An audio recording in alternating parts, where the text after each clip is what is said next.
Okay, ચલો તો ફરીથી એકવાર, કારણ કે અહીંયા મ્યુટ હતું એટલે. તો જેટલા લોકો લાઈવ છે, આપણે જ્યોગ્રાફીના લેક્ચરની આજથી આપણે શરૂઆત કરીએ છીએ. અને લેક્ચરની શરૂઆત કરતાં પહેલાં સિલેબસ આપણે એકવાર જોઈ લેવું પડે. તો સિલેબસનું થોડું ડિસ્કશન કરીએ.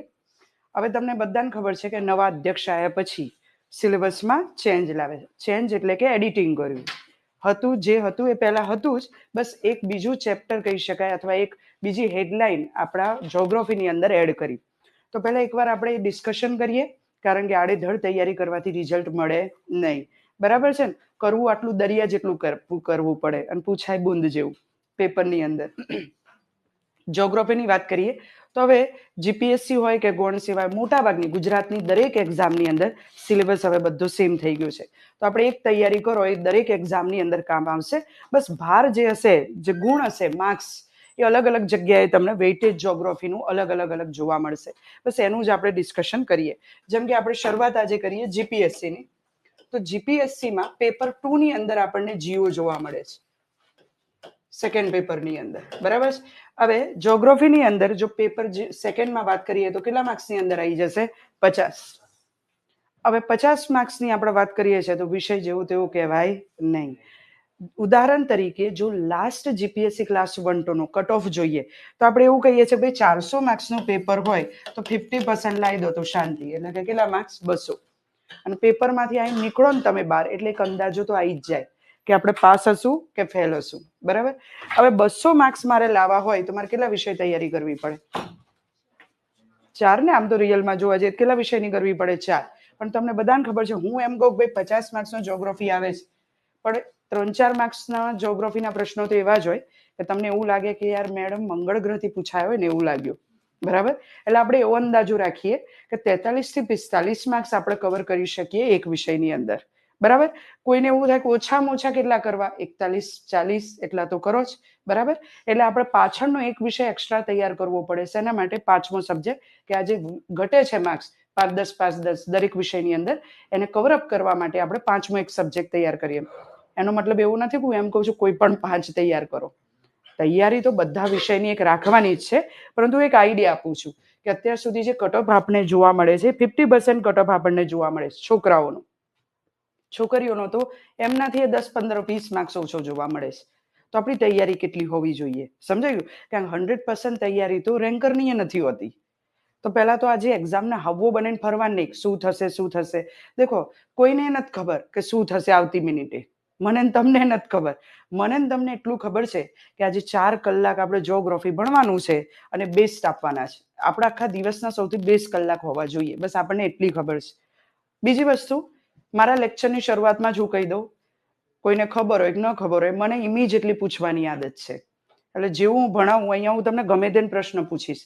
એનો મતલબ એવું ન સમજતા કે મેડમે મને જ કેમ પ્રશ્ન પૂછ્યો. કોઈને પૂછ, કોઈનો નંબર આવી શકે. મતલબ મારો એક ઉદ્દેશ છે, હેતુ એ જ છે કે તમે મારી સાથે જોડાયેલા રહો.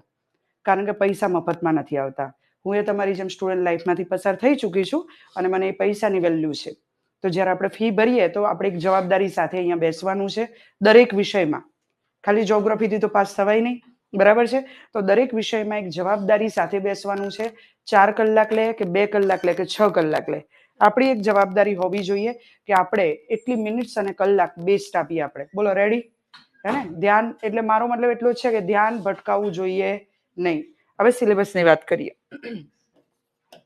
પહેલા આપણને લખે છે સિલેબસમાં સામાન્ય ભૂગોળ. પહેલા હેડિંગ જ આપી દઉં, પછી આપણે વાત કરીએ. પહેલો આપણે કયો ભૂગોળ લખે છે? સામાન્ય. સામાન્ય પછી ભૌતિક ભૂગોળ. ચલો, જેટલા લોકો લાઈવ છે ધ્યાન રાખજો તમે પણ. કયો ભૂગોળ છે? ભૌતિક. એના પછી સામાન્ય ભૌતિક પછી આવે છે સામાજિક ભૂગોળ. કયો ભૂગોળ આવે? સામાજિક. એના પછી આવે છે આર્થિક ભૂગોળ. કયો ભૂગોળ? આર્થિક. હવે આટલું તો લખેલું હતું ઓલરેડી આપણા સિલેબસની અંદર. નવું શું એડ કર્યું?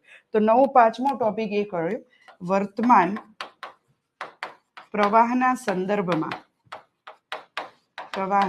સંદર્ભમાં વિશ્વ ભૂગોળ.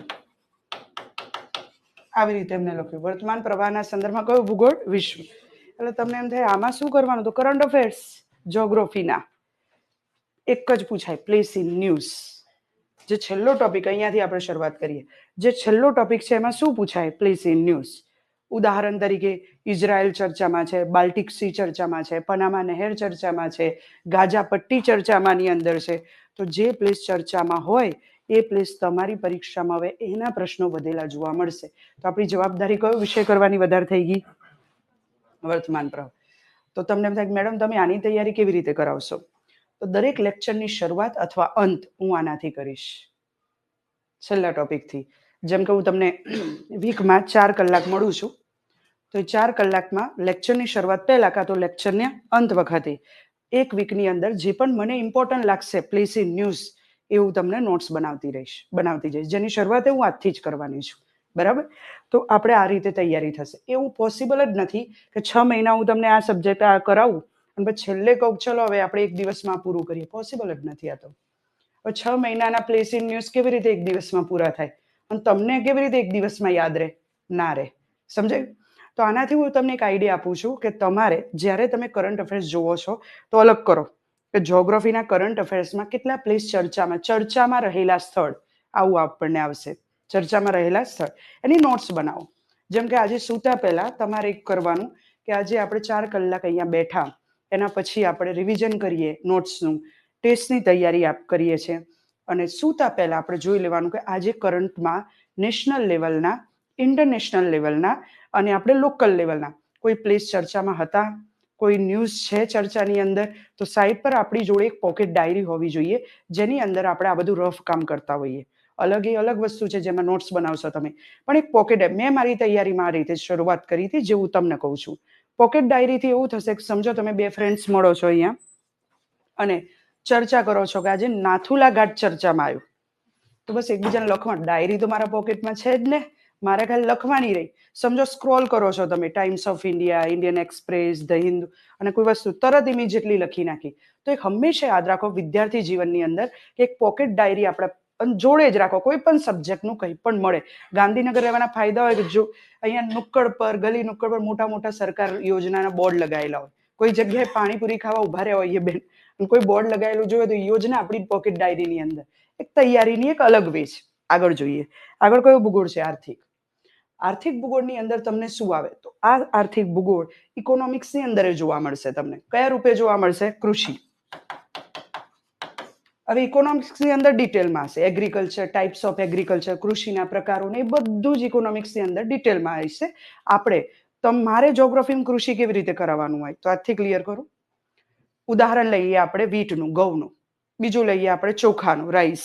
હવે હું તમને આ બંનેની કમ્પેરિઝનમાં પૂછું, ભાઈ ચોખા છે કે ઘઉં છે, જુવાર છે, બાજરી છે, એમાંથી ભારતમાં સૌથી વધારે ખવાતો ધાન્ય પાક કયો? ઘઉં આપણે વધારે ખાઈએ, યસ ઓર નો?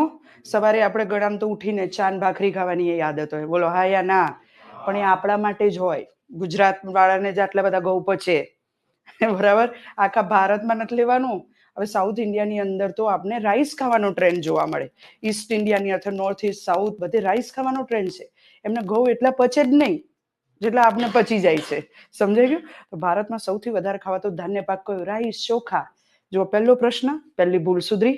ડેમો લેક્ચરની શરૂઆત કે ભારતની અંદર કે વિશ્વની અંદર કહો તમે સૌથી વધારે ખવાતો ધાન્ય પાક કયો આવે? રાઈસ આવે, ચોખા આવે અને બીજા નંબરે ઘઉં આવે.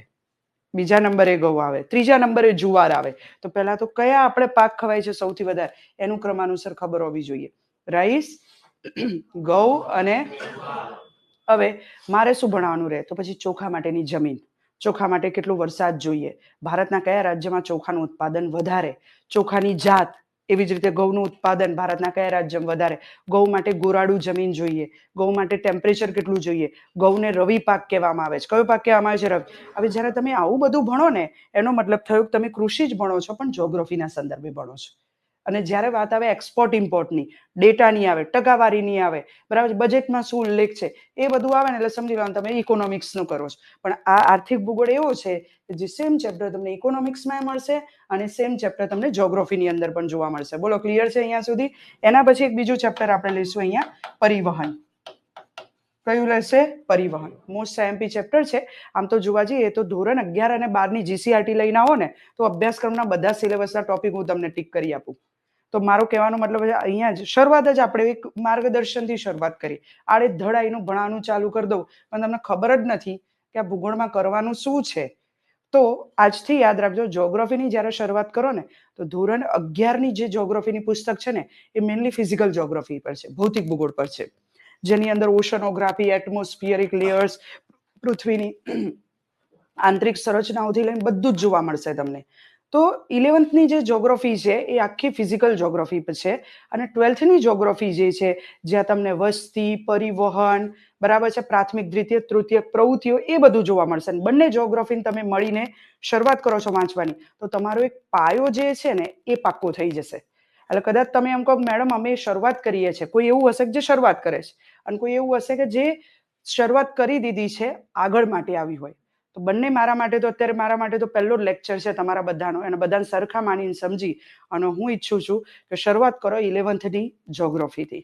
કઈ 11 GCRT એ પૂરું થઈ જાય પછી મને પૂછજો કે મેડમ NCERT કયા ધોરણની હવે પકડીએ. પણ એ પૂરું થઈ જાય એના તમે જ્યારે કહેશો કે મેડમ પૂરું થઈ ગયું વાંચવાનું એમ ત્યારે પ્રશ્નો કરીશ અને પ્રશ્નોમાં તમે જવાબ આપવામાં સક્સેસફુલ ગયા પછી જ હું NCERTની ચોપડી કહીશ, એના પહેલા નહીં. ચલો 2 પોઈન્ટ અહીંયા સુધી ક્લિયર છે. તો શોર્ટમાં સમજાવું છું. એવું નથી કે આટલા ટોપિક છે, પરંતુ મહત્વના જે પેપરમાં પૂછાય છે કૃષિ અને પરિવહન કયા ભૂગોળની અંદર આર્થિક. પરિવહનમાં આવા પ્રશ્નો આવી જાય. ભારતનું પ્રિલિમિનરીની વાત કરીએ છીએ આપણે, બરાબર.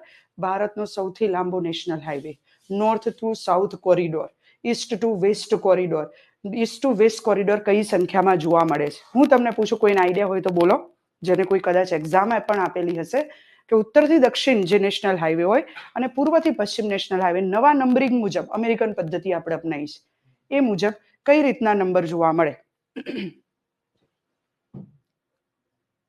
બધા નવા જ છો આ ક્લાસમાં તો હું તમને એક આઈડિયા આપજો મને, તો હું તમને એ જ રીતે લઈને ચાલું. હા યા ના? એકદમ એમ સમજો ને કોરી સ્લેટ, એકડો ગુટવાનો છે આજે, હા ને? ઓકે ચલો. ઉત્તરથી દક્ષિણ જતા જે નેશનલ હાઈવે હોય એ E1 નંબરની અંદર જોવા મળે. કયા નંબરની અંદર? E1. ઉદાહરણ લઈએ આપણે. ભારતનો સૌથી લાંબો નેશનલ હાઈવે NH44 છે. નેશનલ હાઈવે 44 જેનું જૂનું નામ શું છે? 7. શ્રીનગરથી કન્યાકુમારીને જોડે. શ્રીનગરથી ક્યાં સુધીને જોડે? કન્યાકુમારી. અને જ્યારે હું વાત કરું ભારતનો, અને નોર્થ ટુ સાઉથ કોરિડોર પણ કહેવામાં આવે, ઉત્તરથી દક્ષિણ કોરિડોર. જ્યારે વાત કરું ઈસ્ટ ટુ વેસ્ટ કોરિડોર અને પૂર્વથી પશ્ચિમ કોરિડોર, એ ભારતનો છે NH27. કયું થાય? NH27, જે આસામ રાજ્યથી શરૂ થાય સિલચર અને પોરબંદર સુધી આવેલો છે. પોરબંદર આપણે ગુજરાતમાં, બરાબર. તો 2 જ નંબર આપે છે, હજુ તો ઘણું બધું બાકી છે. હું જસ્ટ એક્ઝામ્પલ આપું છું. આ વસ્તુ તમને કઈ GCRT મળે? ધોરણ 12. શરૂઆત આપણે ધોરણ 11 થી કરો, બરાબર છે? અહીંયા સુધી એક પાઠ વાંચો ને અને પછી હાઇલાઇટ કરીને આવ્યા હોય ને તો મારું જ્યારે નેક્સ્ટ લેક્ચર હોય ત્યારે મને બતાવો એક્સ્ટ્રા ટાઈમમાં બહાર જઈને મેમ આટલી હાઇલાઇટ્સ કરી છે, is it okay or not okay? બરાબર છે? અહીંયા હવે NH27 કઈ સંખ્યા છે? ઓડ નંબર, એકી સંખ્યા. અને NH44 ઇવન નંબર, બેકી સંખ્યા. તો એક વસ્તુ મગજમાં ફિટ કરો, ઉત્તરથી દક્ષિણ જતા કોરિડોર કેવા હોય? બેકી સંખ્યામાં હોય. અને પૂર્વથી પશ્ચિમ જતા કોરિડોર કેવા હોય? એકી. અને દાસા સાહેબે કાઢેલું 2019નું પેપર જુઓ. આ જે 2 વિધાન મેં તમને સમજાયા એ GPSC ની અંદર પૂછાયા હતા. બોલો, રેડી અહીંયા સુધી? તો પરિવહનની અંદર જ્યારે જ્યોગ્રાફીનો કન્સેપ્ટ આવશે તો આપણે આ રીતે ભણશું. સેમ પરિવહન જ્યારે ઇકોનોમિક્સમાં આવશે તો સર એમની રીતે કે કેટલા ટકા રોડ વધ્યા, બરાબર છે, કેટલા પર્સન્ટેજ પરિવહનથી ઇકોનોમીનો કેટલો ગ્રોથ થયો, વગેરે વગેરે, ટાઈપ્સ ઓફ ટ્રાન્સપોર્ટેશન, એ બધું આવે ને તો પછી ઇકોનોમિક્સનું પોર્શન થઈ જાય. રેડી? ઓકે. એના પછી કયો ભૂગોળ છે? સોશિયલ જ્યોગ્રાફી કહેવામાં આવે. કયું જ્યોગ્રાફી? સોશિયલ. હવે બધા કહે મેમ સામાજિક ભૂગોળની અંદર કરવાનું શું? ઘણી બધી વાતો લખી છે 4 લાઈનની અંદર સિલેબસમાં, પણ એ 4 લાઈનના 2 ટોપિક થાય. એ છે વસ્તી ગણતરી. કઈ ગણતરી? વસ્તી ગણતરી. ગુજરાત અને ભારતની વસ્તી ગણતરી. અને બીજો આવી જશે આની અંદર જનજાતિ, ટ્રાઇબ્સ. વસ્તી ગણતરી અને શું આવી જાય છે? જનજાતિ, ટ્રાઇબ્સ. 2 ચેપ્ટર અહીંયા કરો એટલે તમારા પ્રિલિમમાં વાંધો નહીં. તો ટોટલ ચેપ્ટર સમજાતા જાય છે. આગળ કયો ભૂગોળ છે? આપણે આને કહીએ ફિઝિકલ જ્યોગ્રાફી. ફિઝિકલ જ્યોગ્રાફીની પહેલી લાઈન છે આ રીતે: વિશ્વ, ભારત, ગુજરાત ના પ્રાકૃતિક, આવી રીતે શબ્દ આપેલો છે, વિભાગ. પહેલી લાઈન જ કહું છું હજુ તો. કયા વિભાગ? પ્રાકૃતિક. પ્રાકૃતિક એટલે અહીંયા આપણને વાત કરી છે physical features of India, Gujarat and world. બરાબર. ઘણા વખતે હું ભારતનું નદીતંત્ર ભણાવું, ભારતના પર્વતો, ગુજરાતનું નદીતંત્ર, ડુંગર, મેદાન, ત્યારે બધા પૂછવા આવે મેડમ કે મેડમ અહીંયા ક્યાંય ગુજરાતનું નદીતંત્ર, ડુંગર કે એવું સિલેબસમાં તો લખ્યું નથી, તો તમે કેમ ભણાવો છો? તો આ શું લખ્યું છે? તેનો અર્થ જે થયો એને ડીકોડ કરો તમે. તો એનો અર્થ જ થયો કે physical features of India, world and Gujarat, કે આપણને જોવા મળતા પર્વતો, નદીઓ, મેદાનો, ઉચ્ચ પ્રદેશ વિશે ભણો. આપણે કઈ જ્યોગ્રાફીની અંદર આપેલું છે? ફિઝિકલ.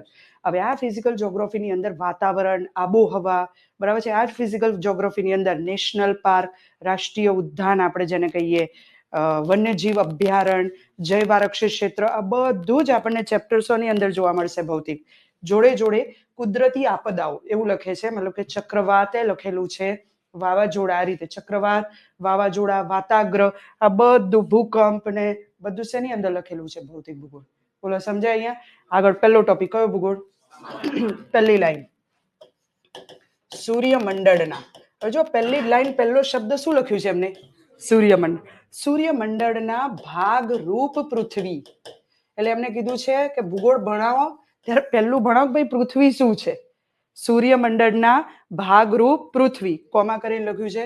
પૃથ્વીની સામાન્ય સમજ, કોમા ઋતુ વિભાવના, કોમા પૃથ્વીની ગતિ, કોમા પૃથ્વીની આંતરિક સંરચના, કોમા સામુદ્રિક પ્રવાહો. પછી ઓશનોગ્રાફીની વાત કરી છે.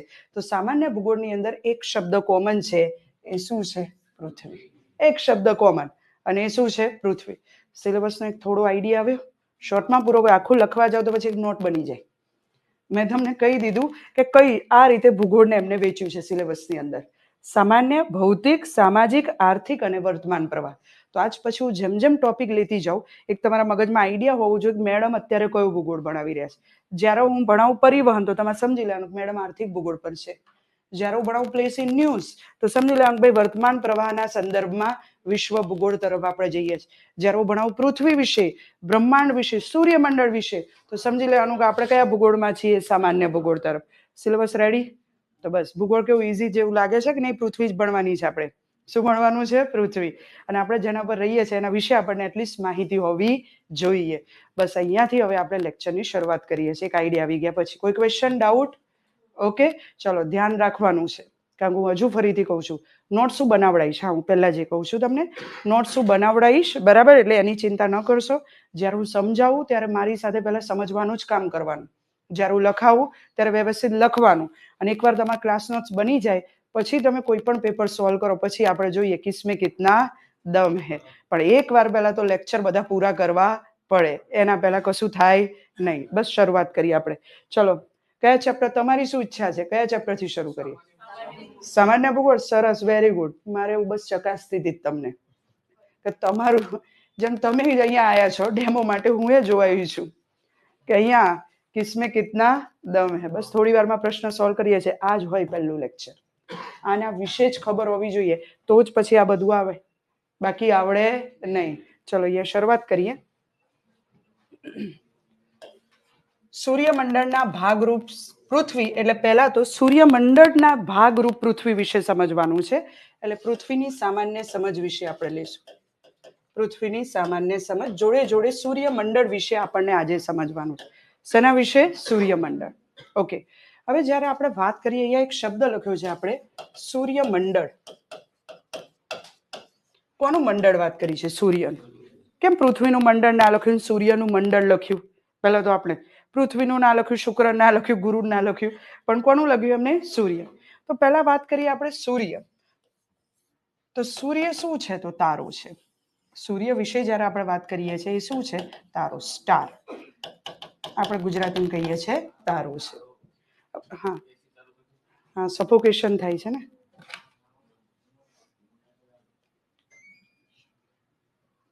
ખોલી નાખું?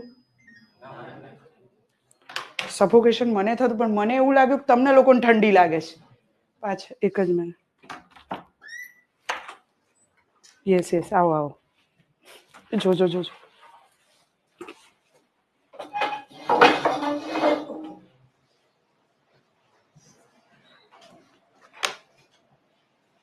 પાછળ મોકલાવો ને. પાછળ પાછળ મોકલાવો. એક જ છે એ જ છે ને, જોવો તો રિમોટ એ જ છે કે પાછળ મોકલાવો. કરો શરૂ, સ્ટાર્ટ કરો. ચલો હવે અહીંયા ધ્યાન આપો. ચલો રિલેક્સ થઈ જશે બધું હવે. ઓકે. હું એ ચિંતા હતી કે તમને બધાને ઠંડી લાગે, બાકી મને તો આવીને સફોકેશન થતું હતું. અને પહેલા ગમે તેટલી ભીડ હોય પણ એસી ચાલુ રાખો, કારણ કે એનાથી કેવું થાય કે એટમોસ્ફિયર થોડું અહીંયા આપણે ક્લીન રહે હવા. નહીં તો એકને શરદી થઈ હશે તો બધાને થશે. આ એર પ્યોરિફાયનું કામ કરે. એટલે ગમે તેટલી ઠંડી લાગે કે જે લાગે પણ હવે એસી બધા ચાલુ રાખો. ચલો હવે અહીંયા જુઓ. સૂર્ય શું છે? તારો છે, સ્ટાર. તારા હોય એ શું હોય તો ગેસોનું પહેલા તો આવરણ. તારા બનવાની પ્રક્રિયા થાય. આપણે શરૂઆત કરીએ.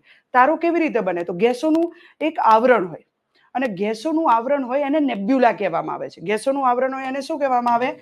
નેબ્યુલા. હવે આ નેબ્યુલા જ્યારે એકબીજાની નજીક આવતા આવતા આવતા જાય, નેબ્યુલા શું થાય? નેબ્યુલા એટલે ગેસોનું આવરણ. અને ગેસ જ્યારે એકબીજાની નજીક નજીક નજીક આવતા જાય એટલે શેનું ફોર્મેશન થાય? તારા.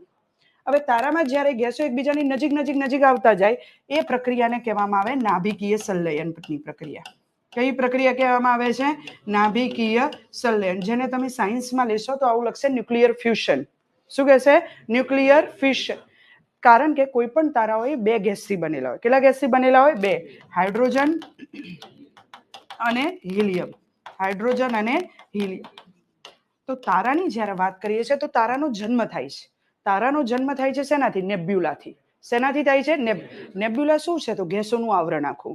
જ્યારે ગેસ એકબીજાથી નજીક આવતા જાય ને એમાં કયા બે ગેસ?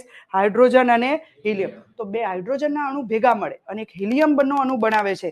ત્યારે આપણે શું બનીએ છીએ? એ ક્રિયાને શું કહીએ છીએ? નાભિકીય સંલયનની પ્રક્રિયા, ન્યુક્લિયર ફ્યુઝનની પ્રક્રિયા. બે વસ્તુ તમે સાયન્સમાં આવશે, નાભિકીય સંલયન અને નાભિકીય વિખંડન. ન્યુક્લિયર ફ્યુઝન અને ન્યુક્લિયર ફિશન. એક હોય ફ્યુઝન અને એક હોય ફિશન. તો સૌથી વધારે તમને પૂછે તારાના જન્મ માટે, તારામાં પ્રકાશ અને ઉર્જા માટે જે ક્રિયા જવાબદાર છે એ ક્રિયાને કહેવામાં આવે છે નાભિકીય સંલયનની પ્રક્રિયા. કોઈ પણ તારો હોય એ બે ગેસથી બનેલો હોય, હાઇડ્રોજન અને હિલિયમ. તો પછી આપણે આવું કહીશું સૂર્ય એ હાઇડ્રોજન અને હિલિયમ ગેસથી બનેલો તારો છે. હાઇડ્રોજન અને હિલિયમ ગેસથી બનેલો તારો છે. હવે તમને પૂછે કે શું બ્રહ્માંડમાં સૂર્ય સૌથી મોટો તારો છે? તો ના.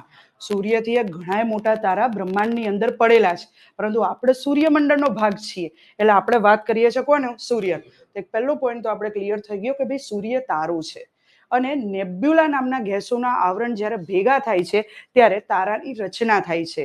અને એ જે ક્રિયા છે કયા બે ગેસથી બનેલો? હાઇડ્રોજન અને હિલિયમ. અને એ જે ક્રિયાથી બને એને આપણે કહીએ છીએ નાભિકીય સંલયનની પ્રક્રિયા. બોલો આટલે સુધી પહેલા તો શરૂઆત ક્લિયર થાય છે અહીંયા સુધી. હવે તારાની ઉત્પત્તિની જ્યારે આપણે વાત કરીએ તો તારાનો જન્મ હોય તો તારાનું મૃત્યુ પણ હોય. તારાનો જન્મ હોય તો તારાનું મૃત્યુ પણ હોય. તો તારામાં અલગ અલગ કલર જોવા મળે. ઘણી વખતે લાલ કલરના તારા જોવા મળે, ઘણી વખતે સફેદ રંગના તારા જોવા મળે, ઘણી વખતે નીલા રંગના તારા જોવા મળે છે. તો જેમ જેમ ટેમ્પરેચર વધતું જાય એમ તારાના કલર બદલાય. જ્યારે તારામાં 6000 ડિગ્રી સેલ્સિયસ જેટલું ટેમ્પરેચર થઈ જાય, કેટલા ડિગ્રી? 6000. એની સપાટી પરનું 6000 ડિગ્રી સેલ્સિયસ જેટલું તાપમાન થઈ જાય તો લાલ કલરનો દેખાય. કેટલા કલરનો દેખાય? લાલ. એનાથી વધે તો કયા રંગનો થઈ જાય છે? સફેદ. અને જ્યારે એમ કહેવાય ને કે તારો એના પછી શું થાય? અતિશય તાપમાન વધવાના કારણે એમાં બ્લાસ્ટ થવાની શરૂઆત થાય. ધીમે ધીમે ધીમે આની અંદર બ્લાસ્ટ થવાની શરૂઆત થાય એટલે તારો કયા રંગનો દેખાય? નીલા. નીલા એટલે બ્લુ કલર. કયા રંગનો આપણે કહીએ છીએ? Blue colour. તો તારા રંગબેરંગી જીવનની અવસ્થા જેમ બદલાતી જાય એમ તારાના કલર પણ બદલાતા જાય છે. વિધાન સાચું. સૂર્ય એક તારો છે એટલે એનું જન્મ થયું છે તો એનું મૃત્યુ પણ થશે. તો બીજું સૂર્યનું જીવન કેટલા અબજ વર્ષ બચ્યું છે? તો 5 અબજ વર્ષ જેટલું સૂર્યનું જીવન બચ્યું છે. હવે હાઇપોથિસિસ આપવામાં, હાઇપોથિસિસ એટલે આપણે શું કહીએ? પરિકલ્પના કહીએ. શું કહીએ? પરિકલ્પના. જો પાછળ એક શબ્દ આવ્યો, પરી પાછળ કલ્પના. અમુક બ્રહ્માંડની વાતોના જવાબ આપણા જોડે સોલિડ પ્રૂફ સાથે નથી. જેમ કે ઉદાહરણ આપણાથી લઈએ, આપણે ક્યાંથી આવ્યા, ક્યાં જશું, આપને નથી ખબર. આપણે બસ એક ધાર્મિક પુસ્તક આપણે અત્યાર સુધી જે અર્થઘટન આપ્યું છે જીવન વિશેનું એનાથી આપણે એક તર્ક બહાર લઈએ છીએ. પણ કોઈ ડાયરેક્ટલી જોઈ નથી આવ્યું કે હા હું બ્રહ્માંડમાં જઈને આવી, આવું થાય છે ત્યાં, પછી પાછા મોકલે આપણને. એવો કોઈ સોલિડ આન્સર આપણા જોડે હોતો નથી. સેમ વસ્તુ બ્રહ્માંડની ઉત્પત્તિ, સૂર્યમંડળની ઉત્પત્તિ, ગ્રહોની ઉત્પત્તિ, ઉપગ્રહોની ઉત્પત્તિ વિશે પણ હાઇપોથિસિસ જ છે જે વૈજ્ઞાનિકોએ આપેલા છે. હાઇપોથિસિસને પરિકલ્પનાઓ કહેવામાં આવે. શું કહેવામાં આવે? પરિકલ્પના. ક્લેરિટી થાય છે અહીંયા સુધી? રેડી? ઓકે. જ્યારે પરિકલ્પનાની વાત કરીએ છીએ એમાં કહે છે કે ભાઈ દરેક ગ્રહોની ઉત્પત્તિ, દરેક ગ્રહોની ઉત્પત્તિ સૂર્યમાંથી થઈ છે. શેમાંથી થઈ છે? સૂર્ય. કે દરેક ગ્રહો, મેં ખાલી ગ્રહો લખ્યા છે પણ ગ્રહો ઉપરાંત ઉપગ્રહો, લઘુ ગ્રહો, ક્ષુદ્ર ગ્રહો, ઉલ્કાપિંડ, ઇન શોર્ટ સૂર્યમંડળની કોઈ પણ નાનામાં નાની વસ્તુ હોય તો એની ઉત્પત્તિ ક્યાંથી થઈ છે? સૂર્ય. અને એના માટે ઘણા બધા હાઇપોથિસિસ અલગ અલગ આપણને જોવા મળે. આજે શરૂઆત છે એટલે આપણે એકાદ બે હાઇપોથિસિસ જોશું. બરાબર છે? હવે આપણે એ તો શરૂઆત કરી પહેલી સ્લાઇડમાં. સૂર્ય શું છે? તારા કયા બે ગેસથી બનેલા હોય? હાઇડ્રોજન અને હિલિયમ. એ ક્રિયાને કઈ ક્રિયા કહેવાય? નાભિકીય સંલયનની પ્રક્રિયા, ન્યુક્લિયર ફ્યુઝન. Nuclear fusion. તારાનો જન્મ હોય તો તારાનું, દરેક ગ્રહોની ઉત્પત્તિ ક્યાંથી થઈ છે? સૂર્ય પોતે શું છે? આપણે બધા કહીએ છીએ સૂર્ય ઉષ્મા અને ઉર્જાનો સ્ત્રોત. બોલો હા યા ના? આપણે સવાર ઉગવાની રાહ જોઈએ કે દિવસ ઉગે, સવાર થાય. બરાબર છે? તો આપણા બધાનો ઉષ્મા ઉર્જાનો સ્ત્રોત કોણ છે? સૂર્ય. પ્રકાશ સંશ્લેષણની ક્રિયા માટે જવાબદાર સૂર્ય. આપણે સૂર્યપ્રકાશ જોઈએ, અધરવાઇઝ પ્રકાશ સંશ્લેષણની ક્રિયા થઈ શકતી નથી. બોલો આટલી સુધી ક્લેરિટી છે અહીંયા સુધી? હવે સૂર્ય તારો છે અને તારા સ્વયં પ્રકાશિત હોય. પહેલી લાઈન, તારા કેવા હોય? સ્વયં પ્રકાશિત હોય, એમને પોતાની ઉષ્મા ઉર્જા હોય.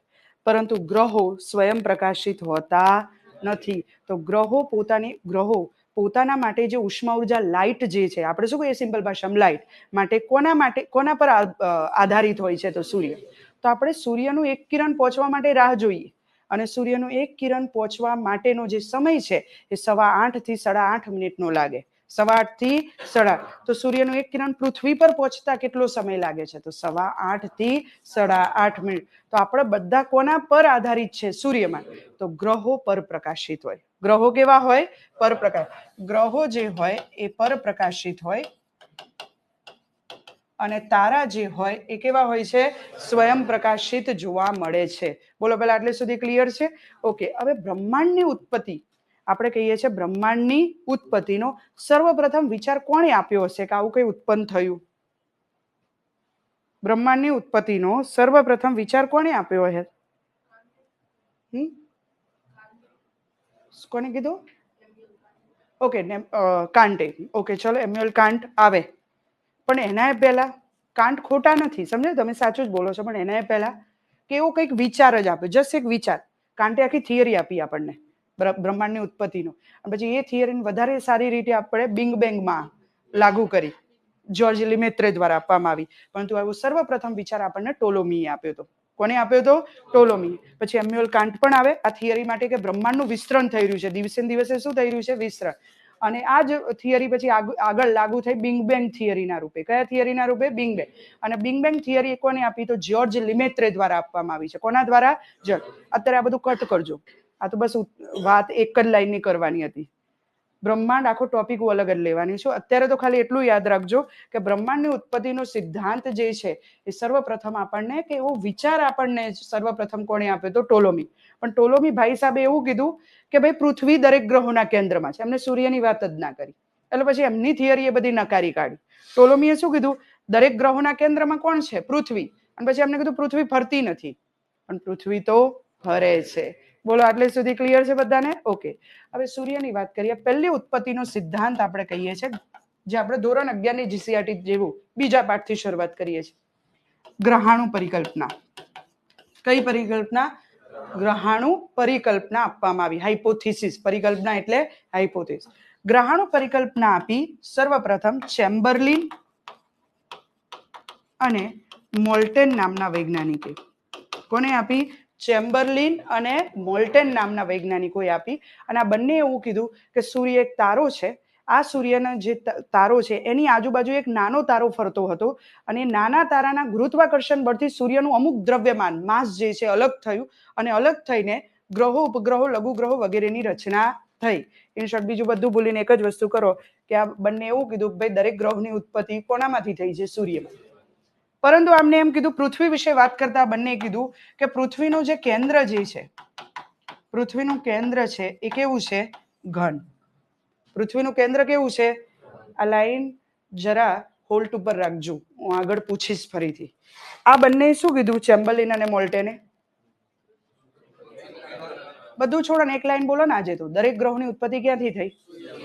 સૂર્યમાંથી. અને આમને પૃથ્વી વિશે એક લાઈનમાં શું કીધું? પૃથ્વીનું કેન્દ્ર ઘન. હવે જ્યારે આપણા જોડે સોલિડ પુરાવા ના હોય ઘરમાં અને આપણે કોઈ વાત મૂકતા હોય તો બહુ જલ્દી કોઈ માને નહીં. તાર જોડે પુરાવો શું? સાબિત તો કરવી પડે ને પોતાની જાતને. એટલે પક્ષે આવે આપણી જોડે ઊભા રહેનારા હોય અને આપણા વિપક્ષમાં ઊભા રહેનારા હોય. એટલે અમને આ થિયરી આપી એટલે બીજા 3 ફ્રેન્ડ આમના માર્કેટમાં આવી ગયા અને એમને એક જ્વારીય પરિકલ્પના આપી. કઈ પરિકલ્પના આપી? જ્વારીય, જેને ભરતીની પરિકલ્પના કહેવામાં આવે. કઈ પરિકલ્પના કહેવામાં આવે? ભરતી. અને એમને એવું કીધું, અને આ ભરતીની પરિકલ્પના આપી જેમ્સ જીન્સ જેફરીએ. કોણે આપી? James jeans Jeffrey. અને આમને કીધું હા એ વાત તો સાચી, એ વાતને અમે એગ્રી કરીએ છીએ કે સૂર્યની આજુબાજુ એક તારો હતો, એ તારાના ગુરુત્વાકર્ષણ બળથી સૂર્યનું માસ જે અલગ થયું એનાથી ગ્રહો ઉપગ્રહો લઘુગ્રહો વગેરેની રચના થઈ. અમે સપોર્ટ કરીએ તમને. ચેમ્બરલિન મોલ્ટન તુમ આગે બઢો, હમ તુમ્હારે સાથ હૈ. આમને આ વાત કરી, પણ કે અમે તમારા જોડેથી એક વાત પર સહમત નથી, અસહમતિ બતાવી.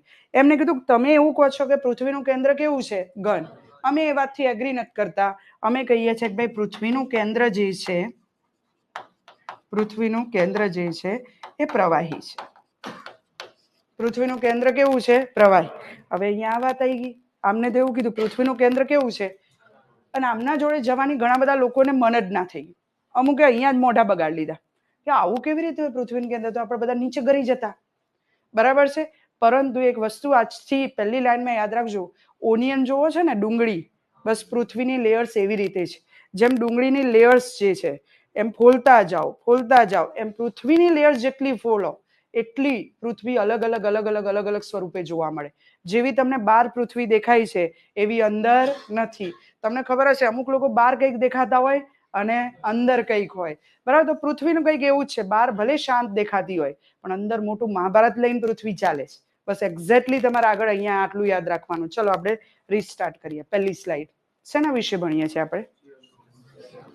ભૂગોળ. એ તો બરાબર છે, વિષય ભૂગોળ છે, ફાઇનલ છે. એ વસ્તુ બરાબર છે, ફાઇનલ. આજે આપણે જ ભણવાનું છે. આપણું પહેલો ટોપિક છે સામાન્ય ભૂગોળનો. ચલો જેટલા લોકો લાઈવ છે જવાબ આપતા રહેજો. જય. ઓકે. સૂર્યમંડળના ભાગરૂપ પૃથ્વી એટલે પૃથ્વીની સામાન્ય સમજ. સૂર્યમંડળથી શરૂઆત કરવી હતી એટલે સૂર્ય વિશે 2 લાઈન આપણે કીધી. સૂર્ય શું છે? યસ. સૂર્ય તારો મારો ના કરતા. પછી સૂર્ય શું છે? તારા કેવા હોય અને ગ્રહો કેવા હોય? પહેલી લાઈન ક્લિયર. તારા સ્વયં પ્રકાશિત, ગ્રહ પરપ્રકાશ. ચલો. તારાના કલર બદલાતા જાય. કેમ બદલાતા જાય? તાપમાન આધારે. આજ પછી તમને પૂછે કેમ બદલાતા જાય? તાપમાન. જેમ તારાની જીવન અવસ્થા બદલાય એમ એમનો કલર પણ. જેમ આપણી જીવન અવસ્થાના જેમ જેમ ઉંમરના વર્ષો બદલાતા જશે એમ આપણી મેચ્યોરિટી કે ઇમેચ્યોરિટી, કોઈ મોટા થઈને મેચ્યોર થાય ને કોઈ મોટા થઈને ઇમેચ્યોર થાય. બરાબર છે ને? મેચ્યોરિટી કે ઇમેચ્યોરિટી બદલાતી જાય. બોલો આટલે સુધી ક્લિયર? તો તારામાં મેઇનલી આપણે 3 કલર જોયા. કેટલા કલર જોયા? 3. પહેલો, જ્યારે સપાટીનું ટેમ્પરેચર એનથી વધારે હોય તો, અને એનથી વધારે હોય તો મતલબ કે બ્લાસ્ટ થવાની તૈયારી. કઈ રીતે બ્લાસ્ટ થવાની? તો તારામાં જ્યારે બ્લાસ્ટ થાય, હવે આગળનું કહું છું, તારામાં જ્યારે બ્લાસ્ટ થાય અને તારો અર્ધમૃત અવસ્થામાં આવી જાય, જેમ કે આપણે ખાટલે પડ્યા હોય અને છેલ્લી ઘડી આપણે બસ પાણી પીવડાવતા હોઈએ અને બધા ઘરના લોકો રાહ જોઈ રહ્યા કે હવે ભાઈ જાઓ તો સારું. બરાબર છે ને? ક્યારની એ સેવા ચાલી રહી છે. તો એ તારો કેવા કોમામાં સરી પડીએ આપણે. કઈ સરી પડીએ? કોમામાં. એમ ધીમી ધીમી શ્વાસ ચાલતી હોય. તો તારો જ્યારે અર્ધમૃત અવસ્થામાં હોય, કઈ અવસ્થામાં? થોડા વિસ્ફોટ થયા હોય તો એને નોવા કન્ડિશન કહેવામાં આવે. તારાની કઈ કન્ડિશન કહેવામાં આવે? નોવા. અમારે બોલવાનું રહી ગયું હતું. પણ તારામાં પૂર્ણ રીતે વિસ્ફોટ જોવા મળે. પૂરી રીતે કે ભાઈ ચલો પૂરું, હવે શ્વાસ બંધ, પૂરી રીતે વિસ્ફોટ, તો પછી એને સુપરનોવા કહેવામાં આવે. શું કહેવામાં આવે? સુપરનોવા કહેવામાં આવે છે. બોલો ક્લિયર છે અહીંયા સુધી? સુપરનોવા એટલે તારામાં પૂર્ણ રીતે વિસ્ફોટ થઈ જાય પછી આપણને બ્લેક હોલ જોવા મળે. શું જોવા મળે? Black hole. આપણે ગુજરાતીમાં કાળું છિદ્ર. બ્લેક હોલ એટલે કાળું છિદ્ર. પરંતુ સારી ભાષામાં શબ્દ છે કૃષ્ણ વિવર. શું કહેવામાં આવે એને? કૃષ્ણ વિવર. બ્લેક હોલ જેને આપણે ગુજરાતીમાં કહેવાય કૃષ્ણ વિવર, આપણે કહીએ બ્લેક હોલ. જ્યારે તારામાં વિસ્ફોટ થઈ ગયા પછી, પૂર્ણ રીતે વિસ્ફોટ થઈ ગયા પછી બ્લેક હોલ જોવા મળે છે. બરાબર છે. કૃષ્ણ વિવરના નામે એને ઓળખવામાં આવે છે.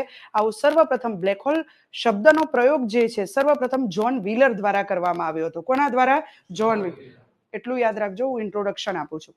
જ્યારે બ્રહ્માંડ ભણીશ ત્યારે આની થિયરી આપીશ. સમજાયું? આજે થિયરી આપું તો અમુક ના થાય બસ મેડમ અત્યાચાર થઈ ગયા. બરાબર છે? હા, યસ આઈ. આપણે ઇન્ટ્રોડક્શન લઈએ છીએ, શબ્દો વિશે માહિતી લઈએ છીએ, કારણ કે આપણે ગ્રહ ભણવાનું છે. ભૂગોળનો અર્થ જ થાય છે, જુઓ, ભૂગોળ. ભૂ એટલે પૃથ્વી, જે કેવી છે? ગોળ. તો ભૂગોળ સબ્જેક્ટ પૃથ્વીની માહિતી વિશે બતાવે છે. કોના વિશે? પૃથ્વીની માહિતી વિશે. બોલો, સમજાય છે ને અહીંયા સુધી? સૂર્ય તારો છે, દરેક ગ્રહોની ઉત્પત્તિ તારામાં થઈ છે. એટલે આપણે ઉત્પત્તિની સંબંધિત પરિકલ્પના જેને આપણે હાઇપોથિસિસ કહીએ છીએ, એમાં બે હાઇપોથિસિસ લીધા. એક લીધા ગ્રહાણુ. શું લીધું? ગ્રહાણુ. ચલો, ગ્રહાણુ પરિકલ્પના કોની આપી? કોને આપી પાછળ? અને જ્યાં સુધી કહેવાય ને કે બોલતા નહીં આવડે ને ત્યાં સુધી યાદ નહીં આવે કે તમે શું ભણીને આયા. અહીંયા જ 5 વાર બોલવું પડે તો નીચે જતા જતા યાદ રહે. આપણે ગુજરાતી ભાષાનું સોફ્ટવેર ભગવાને ફિક્સ કરીને આપણે અહીં નતા કે ગુજરાતમાં જન્મ લેવાનો છે તો આ સોફ્ટવેર ફિક્સ કરી. આપણે ઘરે પહેલા એ ભાષાને સાંભળ્યા પછી એનું અનુકરણ કર્યું, બોલ્યા અને ધીમે ધીમે ભાષા આવડી ગઈ.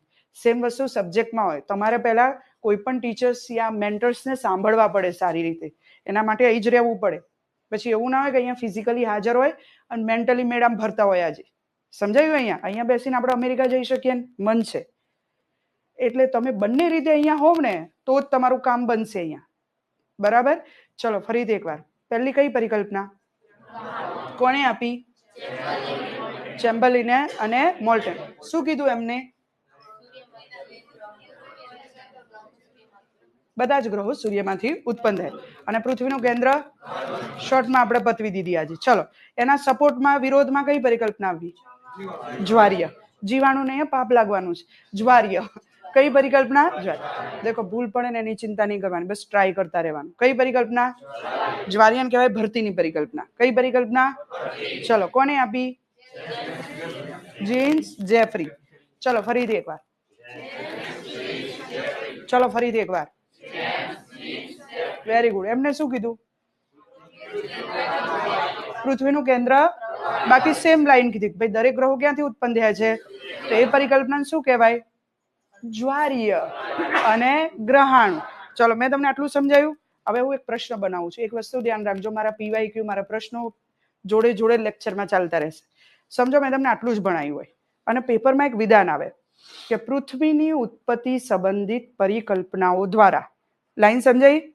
એટલે કઈ બે પરિકલ્પનાઓની વાત કરું છું? ગ્રહાણુ અને પૃથ્વીની ઉત્પત્તિ સંબંધિત પરિકલ્પનાઓ દ્વારા પૃથ્વીની આંતરિક એટલે કે અંદરની માહિતી મેળવી શકાય છે. આ વિધાન તમે સાચું આપશો ખોટું? આ વિધાન તમે સાચું આપશો ખોટું? ફરીથી બોલું, રિપીટ કરું. પૃથ્વીની ઉત્પત્તિ સંબંધિત પરિકલ્પનાઓ દ્વારા પૃથ્વીની આંતરિક માહિતી મેળવી શકાય છે. ચલો, જેટલા લોકો લાઈવ છે બોલજો. દેવાંગીની, ચલો ફટાફટ. શું આ વિધાન સાચું છે ખોટું છે? ગર્લ્સ, આપણે શું લાગે તમને બધાને? ખોટું? એગ્રી એવરીબડી ને? ચલો આ બાજુ. Boys, yes or no? No. Yes. Yes. Yes વાળા યસ નું કારણ આપો, નો વાળા નો નું કારણ આપો. યસ. હા, ચલો, બેને એમ કીધું કે હજુ કલ્પનાઓ છે, બંને વચ્ચે મતભેદો છે. આપણે બોલો યસ નું કારણ.